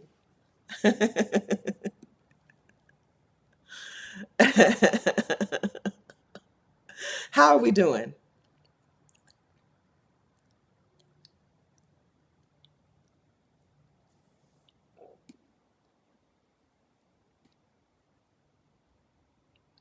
Angela, if you're not getting into the Exodus Summit Facebook community, it's probably because one of three things. Either Facebook thinks you're a man and is telling us you're a man, because that's the thing, you know, or you have no profile photo, or you have a profile photo that doesn't make it clear you're a Black woman. Email, okay. Everybody else close your ears. Okay, Angela, email hello@exodussummit.com and let Francis know that you need help getting into the Facebook group. Okay? Everybody cannot email Francis. How many of us are here right now? 715 people cannot email Francis. A lot of y'all are already in the group anyway. But Angela, email hello@exodussummit.com and let Francis know that you would like some help getting into the group because you keep getting declined. Okay? Thank you. Anita, my global granny, my Exodus sisters are special and they keep me motivated and inspired. Anita has a circle. Her circle is permeable. Like, she lets people in, okay? But Anita has a circle. And her circle is in touch with each other. Sometimes, like, I saw Candace. I'm like, how Anita know Candace? How are Anita and Candace hanging out together? Yes. Arlene says, I'm forever grateful to the person who introduced me to Stephanie and this circle, and by extension, Rashida. Thank you. We're grateful too. Thank her. Thank whoever she was or they were. Thank you very much. Yes. Oh, Kat says there's a book called The Other Significant Others about non-romantic partnerships. Thank you. Yeah, Rashida was the first person I heard put that into words. I've been like, well, I don't want to say. I've been not focused on dating and men, even though we talk about it sometimes here. That's been not my focus, um, right? But I'd never heard anybody say that. Rashida said that, and I was like, that's it. That's it. One person. Tori is a therapist. Okay, so if you don't want to listen to me, listen to Tori, a licensed marriage and family therapist, who says one person isn't meant to meet all your needs. Okay, all right. This is the t-shirt. My t-shirt says, this t-shirt gives Black women a break, hashtag Vacarians. This t-shirt is for sale in the description of this video. And what this t-shirt means is that the profits from the t-shirt go to the Vacarian Sabbatical Fund, which is a pool of money that we put together to send a Black woman on sabbatical. Right now, we're raising $25,000 thank you, Mom. My mom just texted me a screenshot of myself. Thank you, Mom. My thing is not on Do Not Disturb. Let me put it on Do Not Disturb. Thank you, Mom.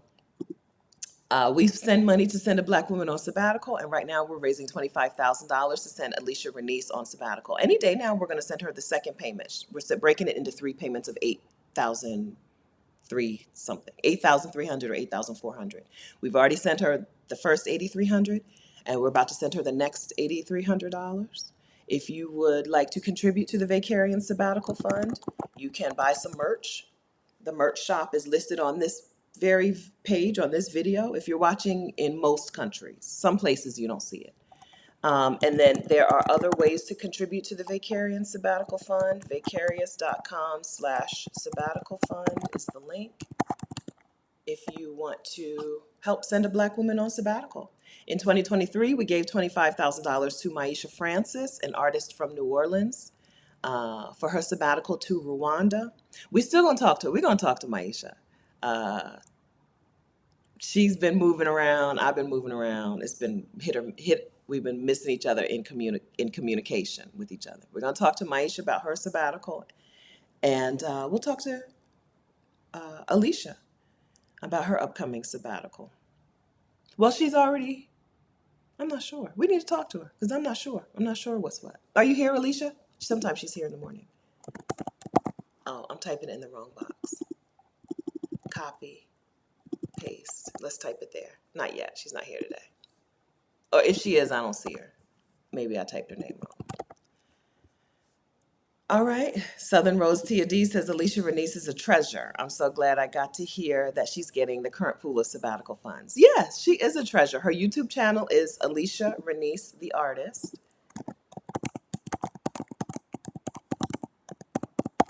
Alicia Renice, the artist. I'm pretty sure I got that. Renece. Yeah. All right. So you'll see her. You can go to her YouTube channel and support her in a variety of ways. Watch her videos. She's really good. So Alicia Bernice is really is she's making music and art particularly for Black women about ease and rest and peace. And she's talking that talk over and over again on her channel. She's one of my favorite people to subscribe to on YouTube. Also, a person that I would consider, I've been trying to pull her into my circle. A person I've been trying to make a part of my circle for quite a while on a personal level. Okay, now I started to pick some things because I said I was going to get back to some comments later, but then when I lost internet for that few seconds, my stars disappeared. So if you have a question, let's see, we'll talk for another 15, 20 minutes. I got to figure out when the hotel breakfast starts, but we'll talk for another 15, 20 minutes. If you asked a question, please re-ask it, okay? Because when I starred some questions, I'm on Ecamm Live, it's a third party. I'm on Ecamm Live, and when I starred them to go back to later, and then I lost power, the stars disappeared. Okay, so I'm sorry about that. I know there was a house sitting question. Let's see what happens when I type in house sitting. Luella Rule says, does house sitting all have pets? 95% of house sits are pet sits, or maybe 99% of house sits are pet sits, especially if you're booking them through Trusted House Sitters, which is the platform I house sit through.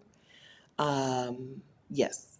Now, pets for some people means chickens in the backyard, or horses, rabbits, fish, tropical fish.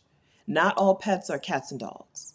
So you could still house sit, and it would still be beneficial to join Trusted House Sitters if you just don't want to do cats and dogs, but you're okay with chickens in the backyard or fish. Now, a lot of people, what I'm saying is I wouldn't join Trusted House Sitters if you just want to plant sit. If you just want to take care of the house and the plants, I don't know that you're going to stay booked. Somebody here is going to be like, I did it. I booked one that was only plant sits. I've never booked one through Trusted House Sitters that was not a pet sit. I have done sits that were not pet sits, right? I've done sits that were not pet sits, but they've all been through word of mouth. Let me link you to my Trusted House Sitters new house. My new house sitter toolkit is here. This is my free download with resources on getting started house sitting, getting your house Trusted House Sitters membership set up. Okay, so get my new house sitter toolkit. It includes the link to Trusted House Sitters. I'm going to go ahead and just drop the link to Trusted House Sitters as well. So if you're a friend of animals, I recommend house sitting for free accommodation. Remember, house sitting is to get free accommodation. You don't get paid through Trusted House Sitters. Okay. But I lost my train of thought. House sitting, pets. Okay, if you're into pet sitting and house sitting, join Trusted House Sitters. If you want to house sit but not pet sit, you just want to take care of plants and stuff, you're going to need to get some word of mouth clients. I don't I I okay, so what I would do is I would scroll around on the Trusted House Sitters site and see if you can do a filter the search and see if you see how many houses you see that are not pet sits. See if it seems realistic that you would get them, right? If there's only one, if you're doing a search right now and you're looking for house sits that are not pet sits and they have thousands of house sits listed and you only see one that is not a pet sit and it's a house that you wouldn't want to stay in anyway, then you may decide that this is not the avenue for you. Okay? But if you see 50 and you see some that you would actually take, yeah, then join Trusted House Sitters. Janae is the luxury vagabond, and she says, I just came off a house sit with no pets. They are rare on Trusted House Sitters, though. Okay? Okay. All right. So that's the answer. Thank you, Janae. How was it? And where was it? Janae, have you made a YouTube channel? Have you made a YouTube video lately?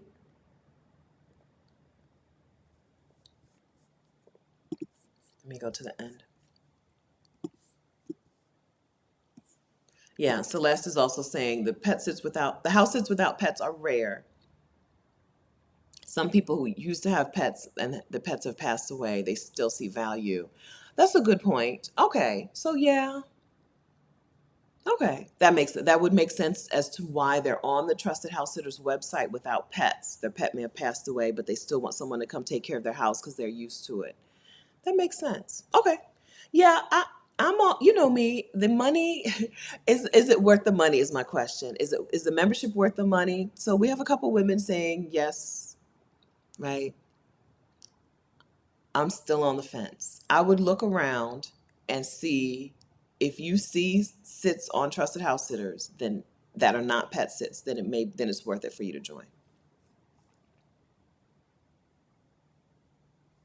V. Wiggins, thanks for speaking on Exodus Summit. It's nice to know that there's probably a group that resonates with your soul. Yes, yes. So find them and then holler at them, holler at them. Women of Resilience. Hi, Stephanie. If Mexicans are concerned about the cartel, why wouldn't we be? In Mexico, there are places, just Mexico is like the US or like Chicago. I love Chicago in the summertime. I'm convinced the summertime in Chicago is probably the best that the United States has to offer, right? Also, Chicago, there's a lot of danger and crime and violence, but it's really easy to be separated from it, right? It's location specific. There are places you go and places you don't go.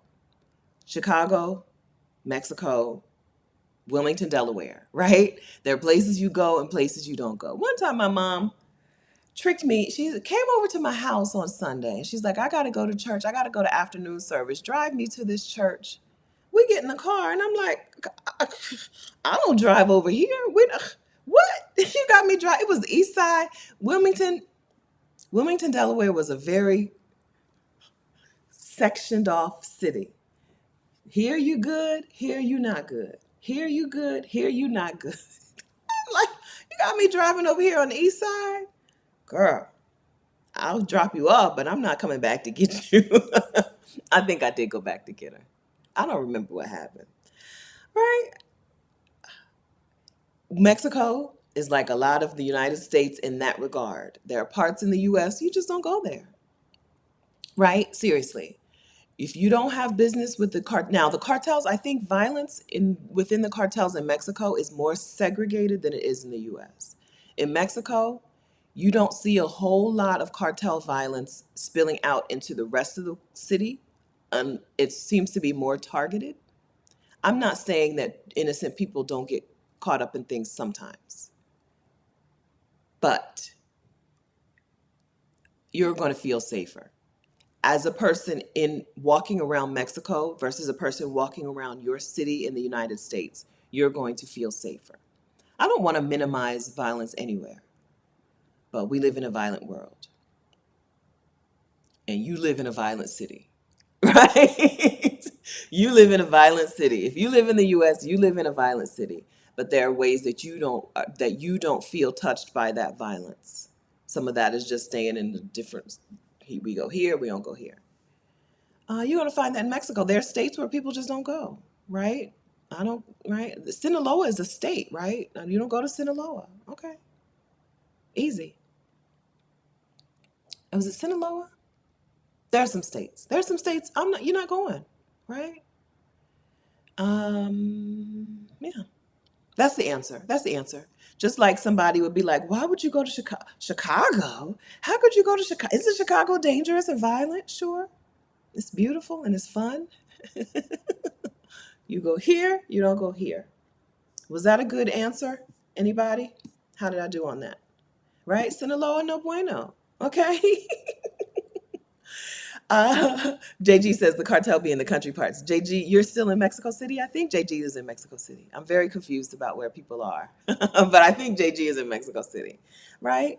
That's how it operates. Just like you live your life. I lived in Wilmington. When I lived in Wilmington, Delaware, it was the murder capital of the United States, right? Wilmington, Delaware, the violent crime, the violent crime capital of the United States. Still, I walked to the park and I would run in the park. I love Brandywine Park in Wilmington, and I lived not too far from there. And I went to Brandywine Park in the dark, in the morning, in the dark, and would run until the sun came up, right? If I got off night shift at 6:30 or 7 o'clock, I would go for a run, even if it was dark and in the wintertime. Uh, it's not much different from that. It's easy to what I'm saying. It's easy to avoid cartel business in Mexico. It's easier to avoid cartel violence in Mexico than it is to avoid violence in your city, because in your city the violence spills out into like the bars and nightclubs and stuff. Okay? I feel like I did a good job answering that. Okay. How did I do? Somebody who lives in Mexico. So for 2018, 2019, and 2020, I believe I spent 6 months of each of those years in Mexico. That's why I feel like I can talk on things. But very little of that time was in Mexico City, uh, which I think is the place where you have the least concern about cartel stuff. A lot of that time was in Jalisco, the state of Jalisco, and the state of Guanajuato. How did I do, somebody? I think I did a good job with that. I'm looking for somebody to tell me if I. Okay. I think I did a good job with that answer. Right?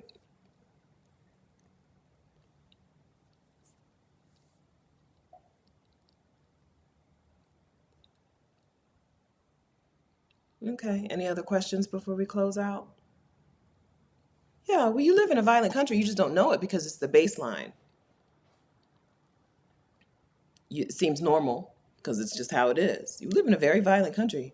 The fact that the average American has weapons, has guns, is really crazy to most of the world. I'm like, why do they have guns? That's crazy. That's ridiculous. To most of the world, that seems ludicrous.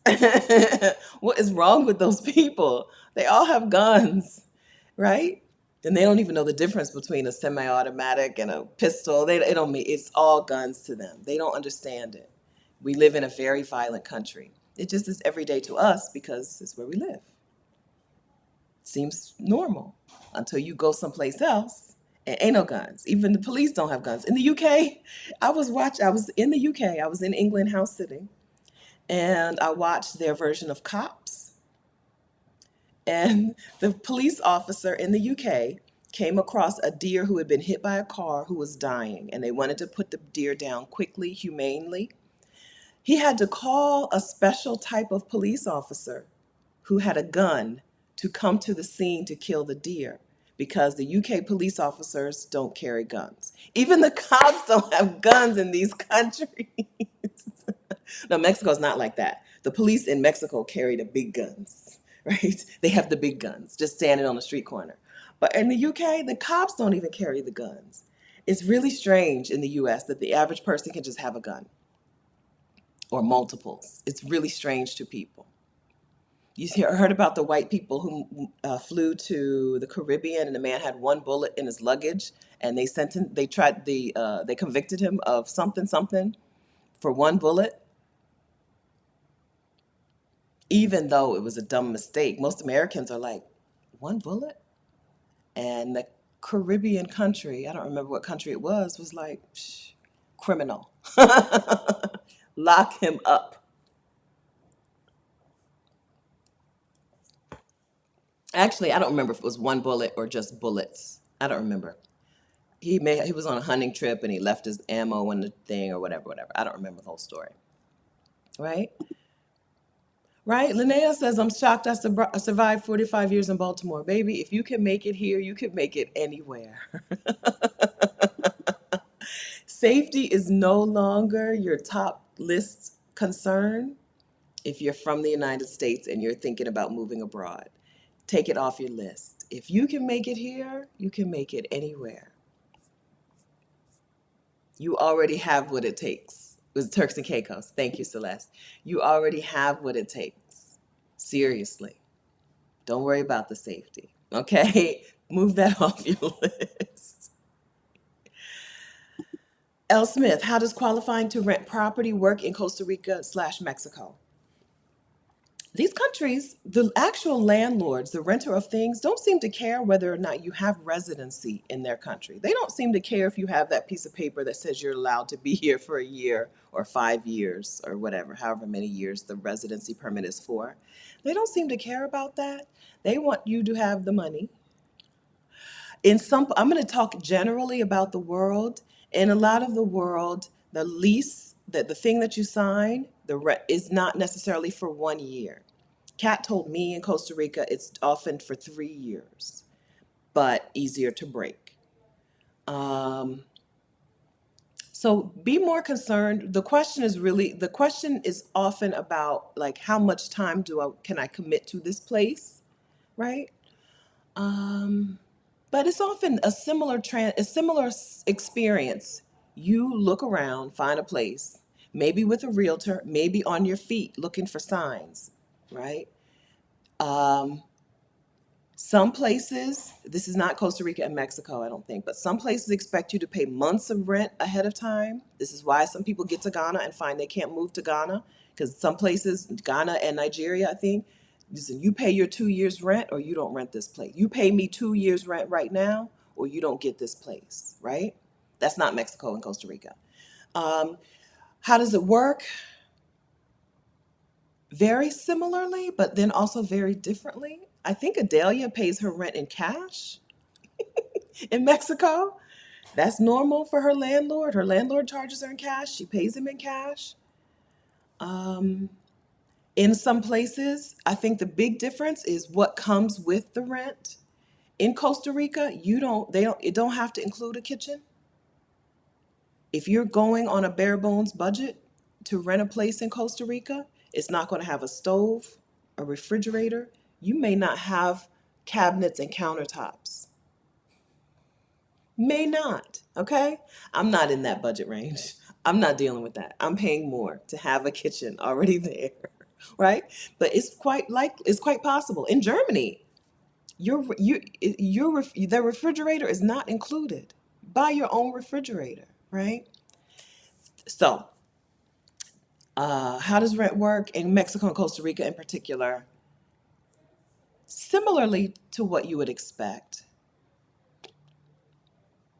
with differences.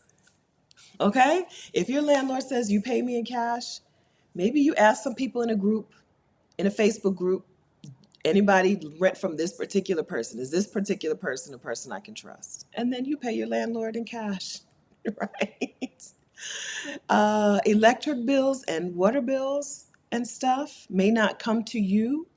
In I think in Mexico and Costa Rica, the electric bill and the phone and the water bill may not show up, may or probably not in your name, and may not show up at your door. That's a thing that you're going to have to deal with. It's a thing to deal with. Um, How'd I do with this question, Elsmith? Having never rented anything in my life. I've never been a renter. It's going to be a very new experience for me. I'm going back on the 25th of July and I'm going to start my little renter hunt. I'll keep y'all posted because I've never done this and I don't know. I don't even know what questions to ask. When I was 19 and I started looking for a place, my dad was like, "You're not renting a house, you're buying a house." No, I was 20. I think I was nine. I feel like I was 19. I don't know. I was early 20s, I think. Early 20s. My dad was like, "You're not renting, you're buying a house." I've never rented. I don't know what questions to ask. Somebody help me. I'm gonna need help. Kat, thankfully I have friends. I'll be like, "Kat, help me." Do they have a credit system? No, and no. Mm-mm. No. You have the money or you don't have the money? No, no. It's a thing that surprises me how much easier it is to rent a place, and like seriously, the fact that they don't care if you have a residency permit really strikes me.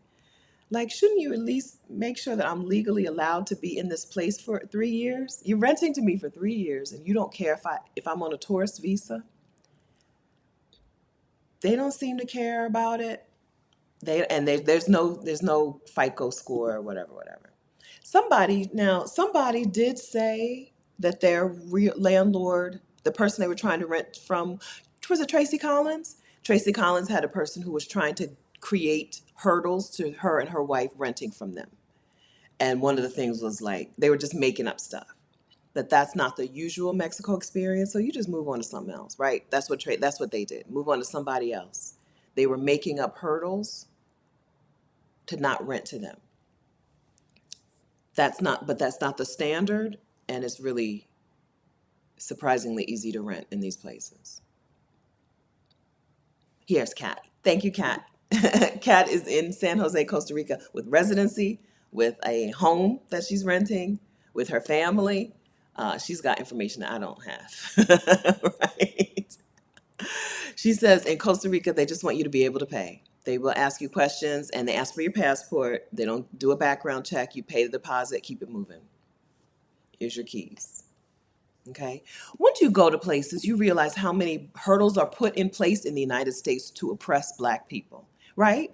Like the reason that the United States operates the way it does is to oppress Black people. The whole renter credit score thing is redunculous, right?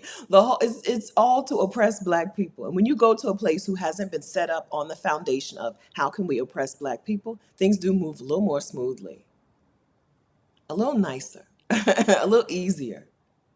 Okay. So go someplace else. Right now, I don't know that I would be able to be approved for any place in the United States. I haven't used real US credit in quite a while. I have credit. I have a credit card. But my last experience with credit in the United States was not good. The last thing, when people look at my credit report, I don't know that anybody would approve me to rent in the United States. And I have more money than I ever had when I lived in the US, right? Making well more. I'm not at 10x yet. Oh no. Five and six and 7x what I made in the US. And I doubt that anybody would rent to me. Right? A whole bunch of hurdles in place because they designed a system to keep people out. They had to design systems to keep people out. And they did it and continue to do it. Credit scores don't exist in a lot of places. They just don't exist. You pay or you don't pay. Right? You pay or you don't pay. I don't know what eviction looks like in other countries. I don't know what the system, how things are set up. But you pay or you don't pay.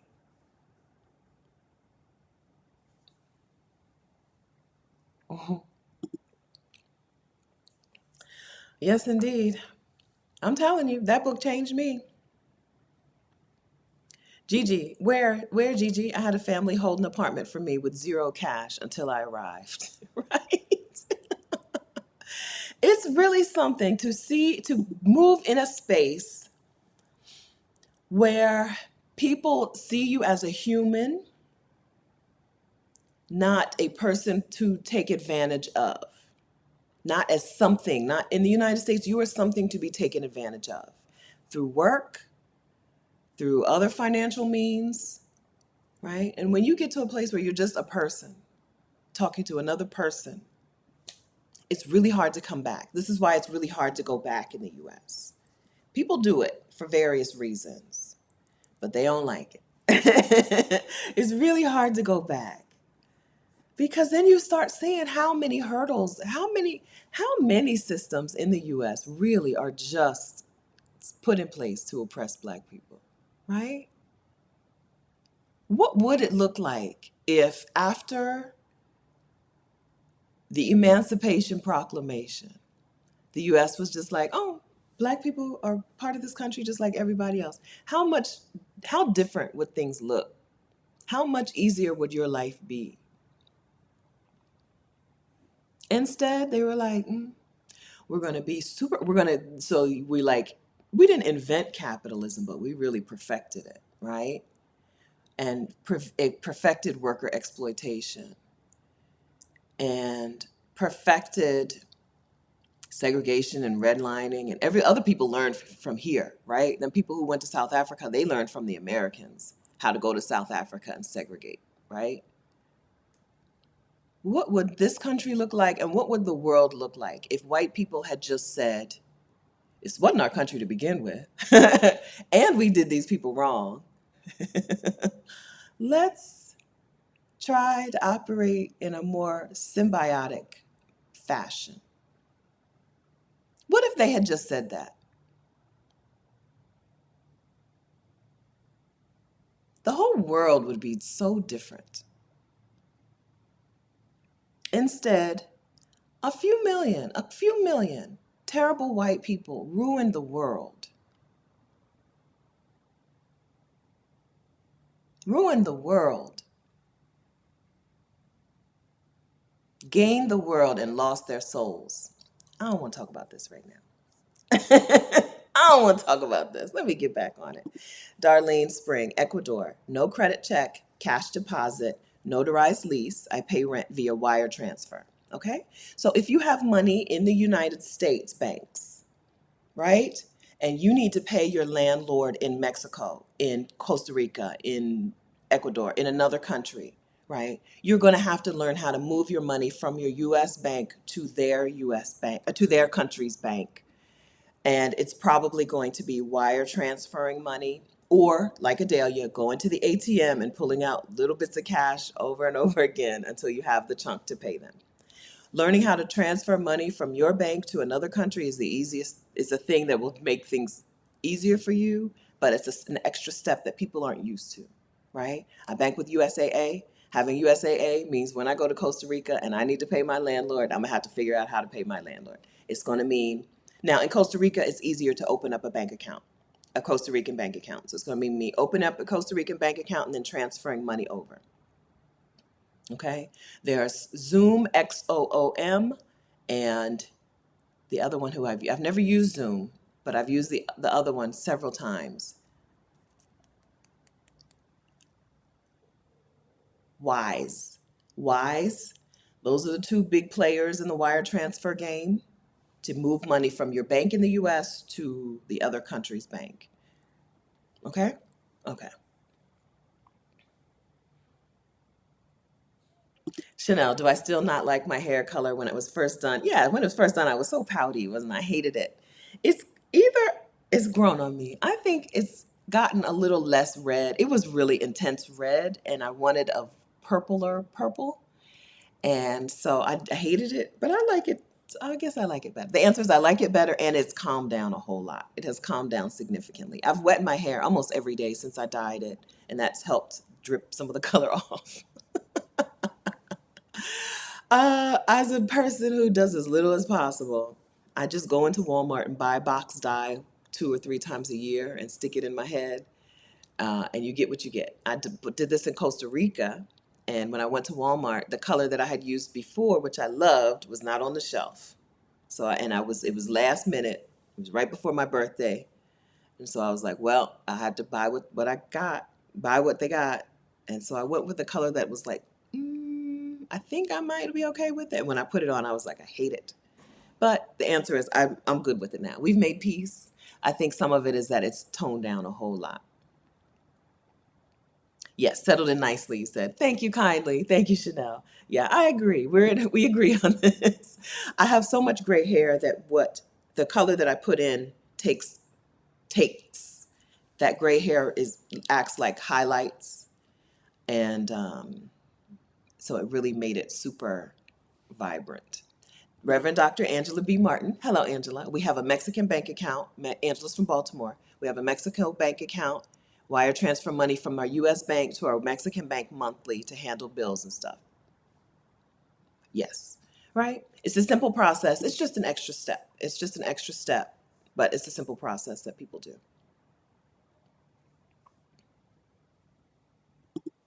I hear the Wise card works well for this. Transfer your money to the card and then pay with the Wise card. I've never heard of the Wise card. Okay. I need to take a screenshot. I'm going to take a note of this. Thanks, Von Powell. I've never heard of the Wise card. I've never heard that they had a card, and I don't know how simple it is. Okay, good. All right, and you like my hair color. I think that's what you're saying. Thank you. Thank you. So my hair, I don't have a hair secret. So let me tell you, the real secret is that I have not. So in Fiji, I got my hair wet in the ocean water. Rashida got an overwater bungalow for the last couple nights. So went to her bungalow and got in the water and got my hair wet in the ocean water. And since then, I haven't put any product in my hair. This is salt water. This is me. So I have co-washed since then. So I'm like, do I need product in my hair? I have no I washed, we left Fiji on the 15th. So it would have been July 14th. Today is July 20th. A week with zero hair product. I just dampen it, wet it over and over again. Now, it doesn't look, okay, when I pull it, don't be alarmed. Let me pull a little bit, okay? So you can see that it's in need of major detangling. It's just a bunch of tangles and knots on top of each other. Don't be alarmed by that, okay? It's in need of major detangling.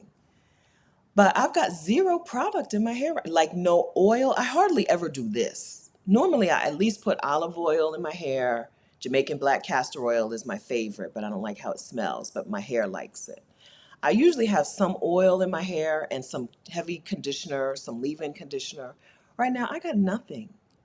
And it looks like it's well cared for. It doesn't look dry. It's just a little, I dampened it this morning. That's what I was doing when I lost track of time. I dampen it over and over again. No hair, nothing. I've got nothing. I co-washed and rinsed out the conditioner, but I left nothing in my hair. So every now and then I'll be like, how much simpler can I make my hair routine? being in being into your hair looking like your hair wants to look is a cheat code in life. It's a way to do as little as possible, right? This is how my hair wants to look, and going with that flow has removed a lot of stress. When I was newly natural, I did everything.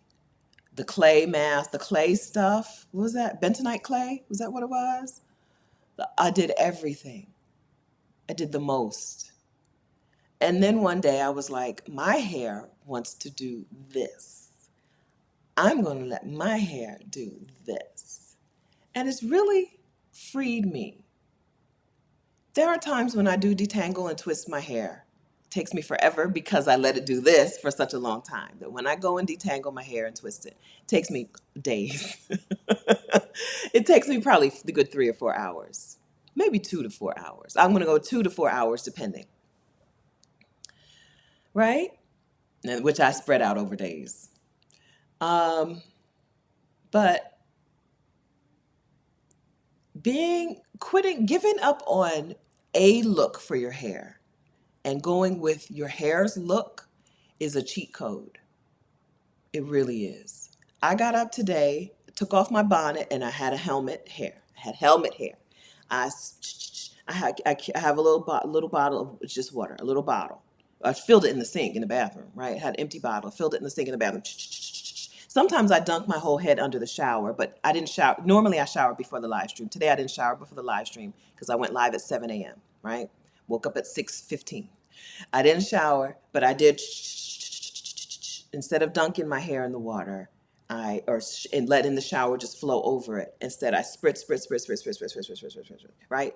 Whole bunch of water, and just let it do what it do, right? I like to shape it. I like it higher on top, right? Which is why you see me do a lot of that during. I like it higher on the top than it is on the sides. But being good with your hair, the way your hair wants to go, going with the flow with your hair, it's a life cheat code.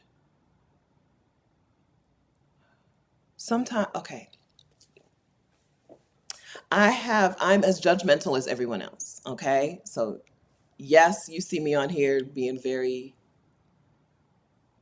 warm and welcoming and wonderful, okay? I'm also a judgmental person, okay? When I see women with busy lives, women in power, and they also have straightened hair. I think, oh, that really sucks for her. I can't imagine how much of her time, how much of her life she has to spend straightening her hair and then being concerned about what her hair looks like, right? Because I'm not doing it.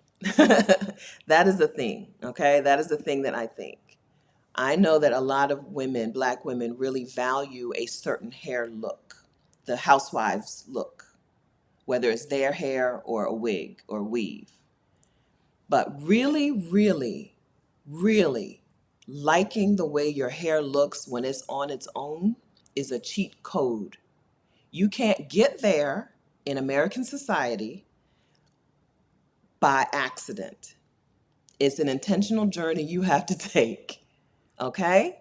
Because you can't accidentally like something that is against the beauty standard. And the beauty standard is still straight, silky hair. But when you take the time to really, really like the way your hair looks by itself, you have eliminated a whole lot of first time, but also you've eliminated a lot of you're on the path to decolonizing yourself. We are decolonizing ourselves. We're decolonizing our hair. We're decolonizing our religion, our faith, our spirituality.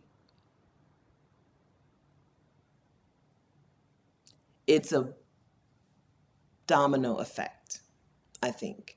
Once you see the way whiteness has impacted the way you look out of your own eyes at yourself,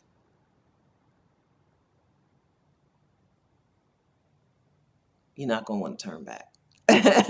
Right? Once you see how whiteness has told you who and what you're supposed to be and how you're supposed to show up, how you're supposed to look, how you're supposed to move through the world, once you realize that that's whiteness talking, white supremacy talking, dominoes will start falling. I'm feeling it, Tori. From topic to topic, I'm like, I'm on one today.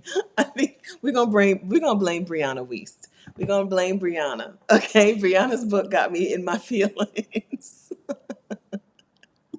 I'm not saying you should never have straightened hair. Okay? I'm saying you should love what your hair looks like, the way your hair is on its own. Now, and then you go with that and do what you want. Straighten it when you feel like it. Braid it when you want. Do what you want to it. But if you don't love what your hair looks like on its own, that is a place where I would start on my decolonization journey. That is a place where I would start. And you can't get there until you go out in the world with your hair the way it looks like on its own. Because even in your home, you're not getting that same feedback. Baby, when I walk out, I went to New Orleans for what? The first time I wore my hair out. So I went natural in around 2009 for I guess the second time. So I had a TWA in college once. So my first time natural, I had a TWA, really, really, really, really short afro. Really, really nice fade. My barber was amazing. Nice little faded TWA. And I walked on campus, and a Black professor called out Dr. Kenyatta, who was he was married to Dick Gregory's daughter. He was like a superstar on campus. He was very old. He had a very young wife. He yelled out across the thing, "Sister, your hair is beautiful," right? So you couldn't tell me nothing from that point forward, right? I had two Black professors, a young man and an old man, both stop and make it a point to stop what they were teaching and tell everyone how beautiful my hair was, right? And then I remember a dude I had a crush on named Gary was like, "What up, Florida Evans?" And by the time he said that, I did not care. I did not care. I laughed with him, right? Um, and then in 2009, I went natural again. and I went to New Orleans for I guess just, Jazz Fest. I went to New Orleans for Jazz Fest. And it was my first time wearing my hair out in the world natural that time because I had kinky twists in. I took the kinky twists in, out, I cut my hair, and the men just would stop in their tracks. And my hair didn't look good. I didn't know what I was doing, right? It didn't have no shape. I mean, it was shorter than today, but not much different from today. I had spent hours on it. It still looked like this, right? I didn't know what I was doing. It wasn't work. It wasn't stop her in the streets looking hair. But the men in New Orleans stopped me in the streets to say, "Sister,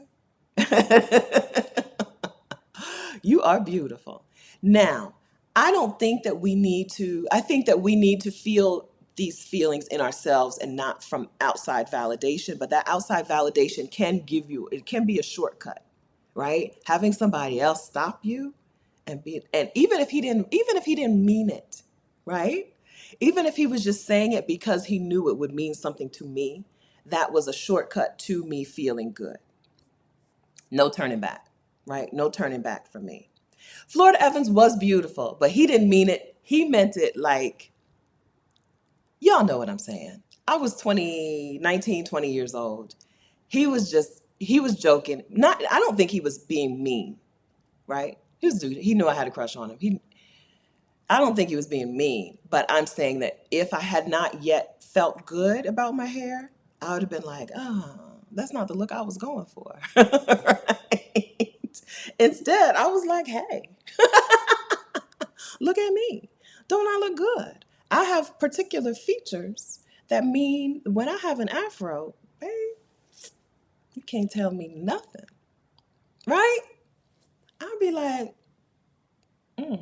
I think that older men over 60, you're still going to get that. Just go to Jazz Fest, get yourself in a place where there's men over 60, they will still stop you. They still say things to me. They still do, right? Go to a place where there's black men over 60 with your natural hair. If you need to feel good about it, go there. They will tell you. They will tell you how much they like it. Now, 50 and under, they don't, they have had the same mental conditioning that we've had. Okay. They not there. They may not be there. But a black man over 60 will tell you how amazing, how beautiful your natural hair is. Okay?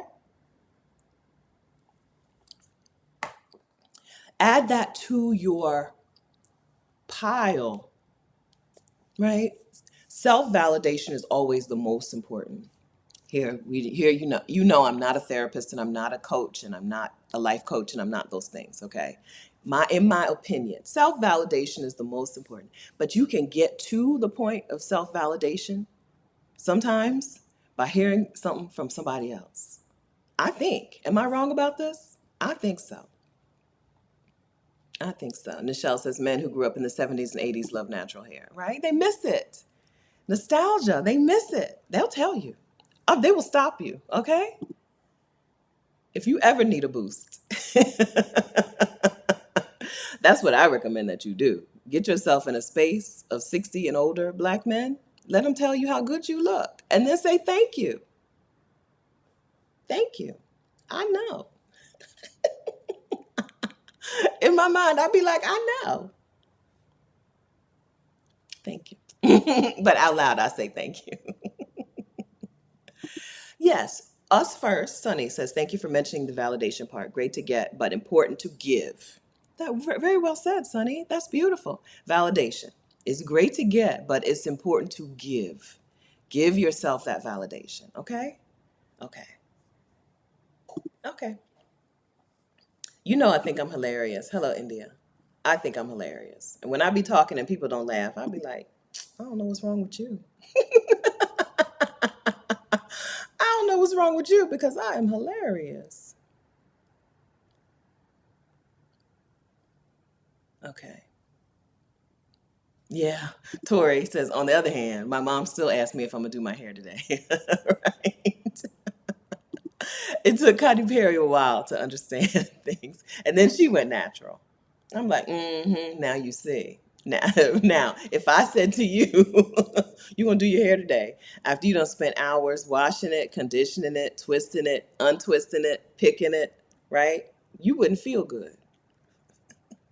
First Thanksgiving, that's what my mom said. What you gonna do your hair? I'm like, girl, you don't know how many hours I spent on this hair. Please, please.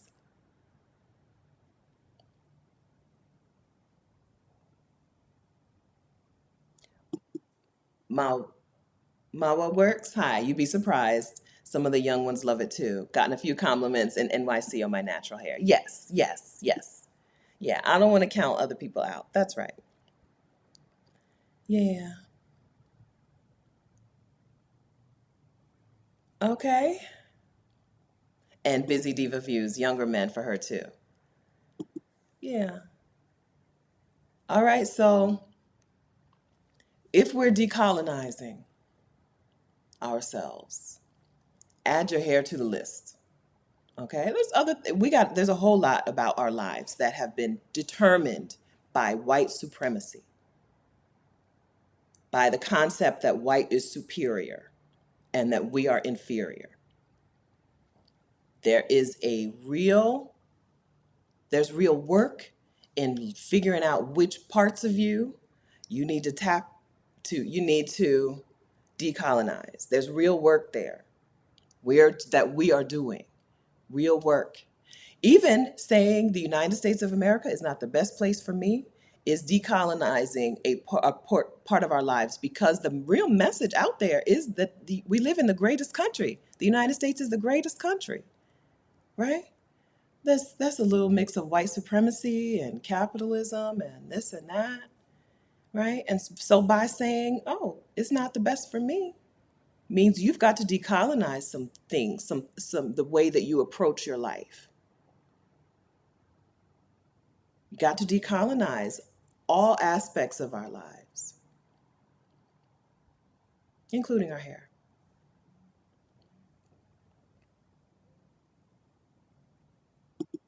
Diamond Ruby. Hi, Diamond Ruby.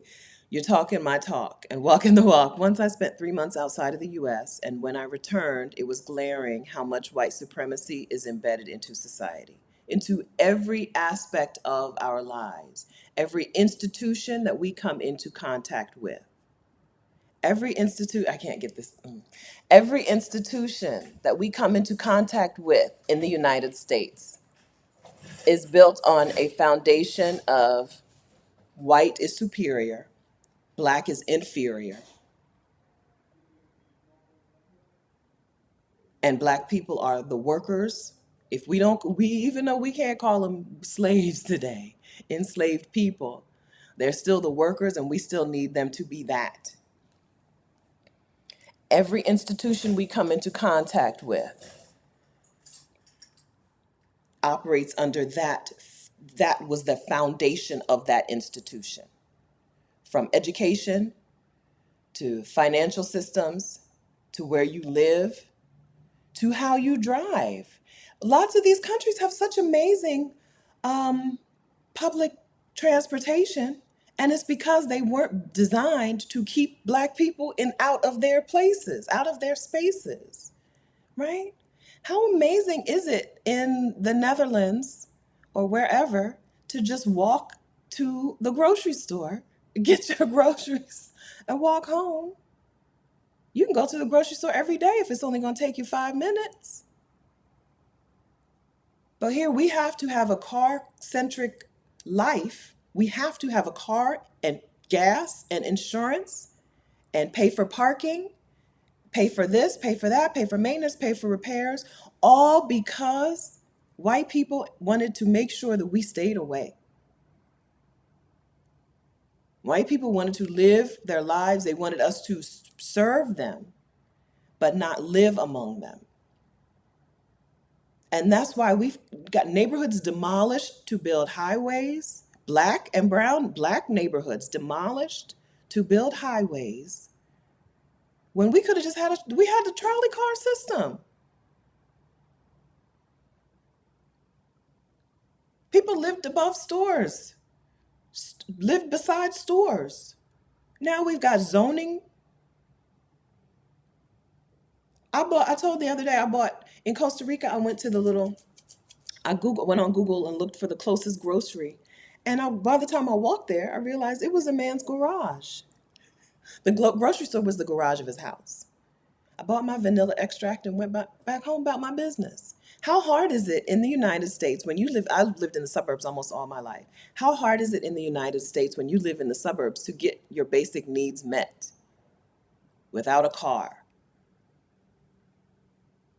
You're not walking to the store to get your vanilla extract and go back home and make your coffee.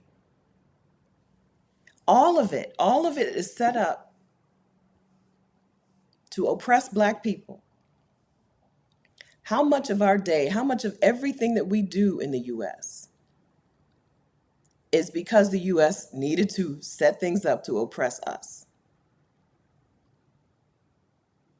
Once you go somewhere else and they didn't have that thought when it was time to decide how things were going to operate.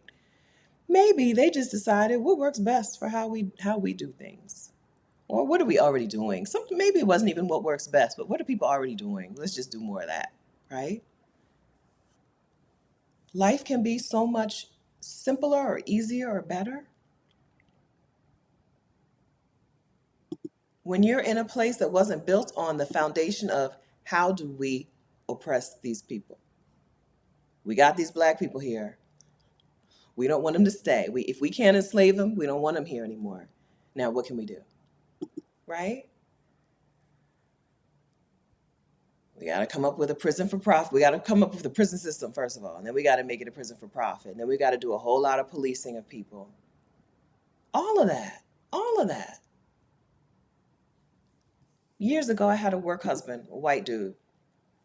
We went out drinking in our separate cars.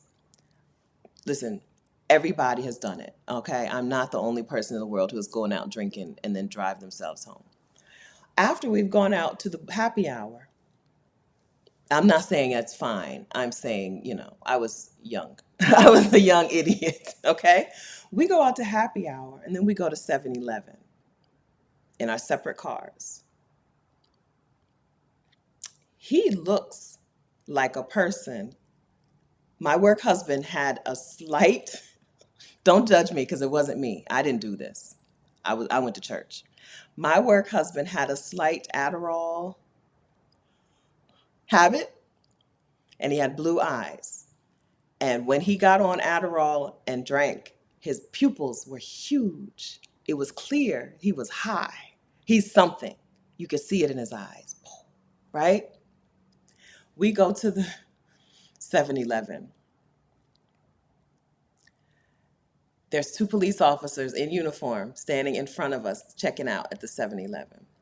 And he goes up and starts a conversation with them, high as a kite and drunk, and just drove here and about to get in his car and drive away. And his roommate, there were three of us in our three cars, his roommate as well. I was scared to death. I went into the bathroom in the 7-Eleven because I could not let those police officers know that I was with them. I went into the bathroom at the 7-Eleven. Those white boys got in their cars and drove home about their business. I can't imagine a high and drunk Black man or person talking to police officers and getting in his car and driving away and coming out unscathed. I didn't realize what a different world we lived in. I knew that things were different, but I will never forget that. He was high and drunk and dry and talking, slurring, talking like a person who just left a bar, got in his car, drove himself home, and the police officer was like, all right, buddy, have a good day. Like, it's not the same system. We're not operating under the same system. Meanwhile, I'm not drunk. I've been drinking. I'm not drunk. I'm not high. And I'm hiding from the police in the bathroom. We don't, it's not, we don't live in the same system, even within the same country, because every system within this country was developed to oppress us. That's what I'm saying. I know that wasn't doesn't seem like on topic, but I just want you to know. Some black people either don't see how white people get to move in the country. They don't get to see how white people operate, right? And they're always surprised when they see white people getting away with stuff. And then other people don't, yeah, some black people don't know how much different things are for black people than for white people. Can you imagine? Can you imagine going up and having a conversation with a police officer while you're drunk and high? You just got out of your car, and then you turn around and go get in your car. They're getting in their cars at the same time,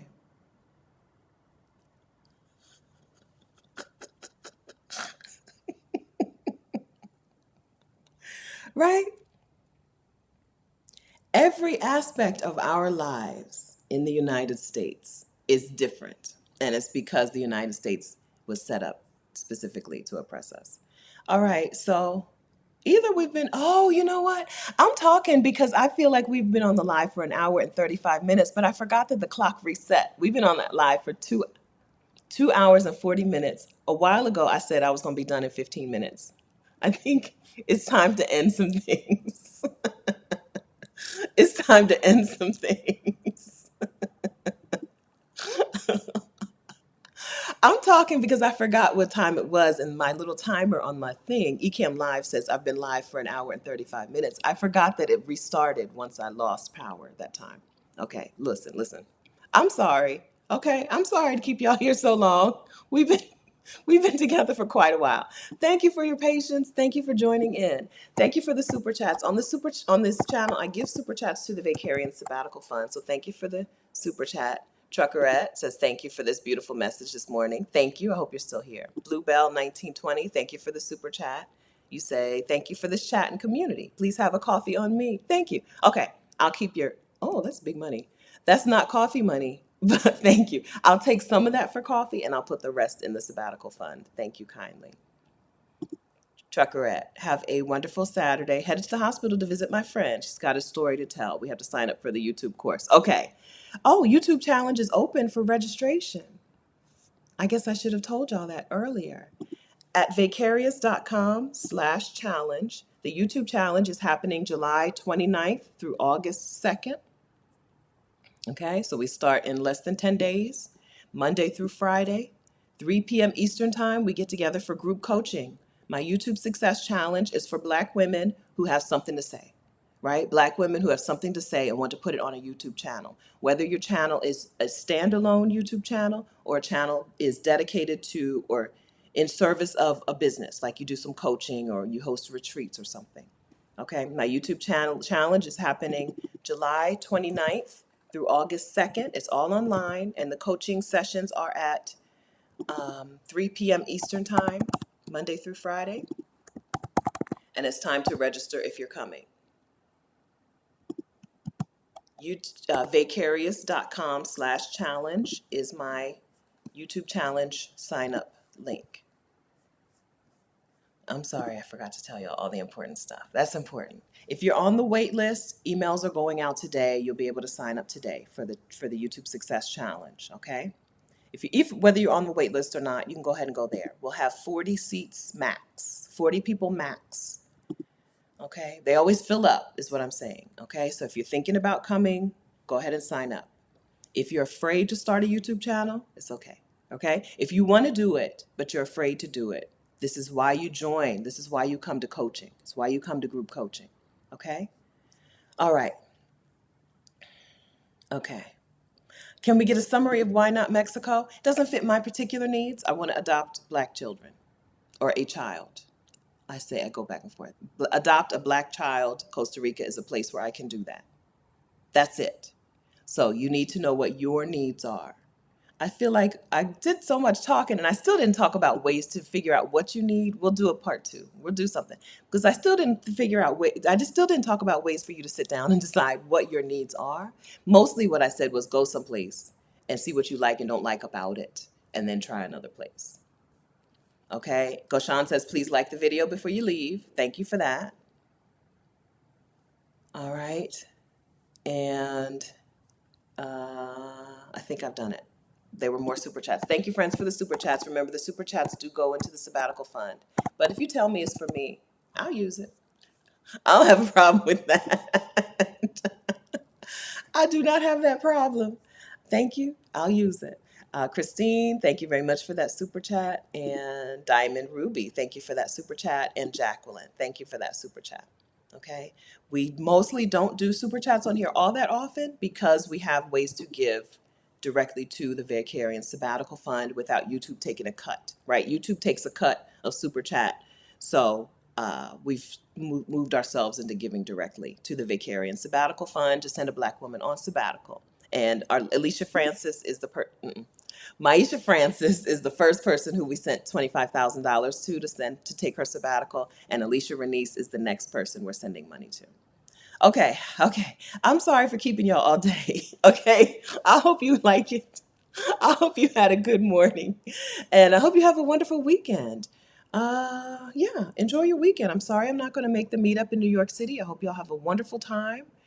And I'll keep you posted on myself being not stranded in Oakland, but like grounded in Oakland and what and how I get out of here. Okay? Have a wonderful time. Thank you again for being here with me. Bye. My stomach is growling.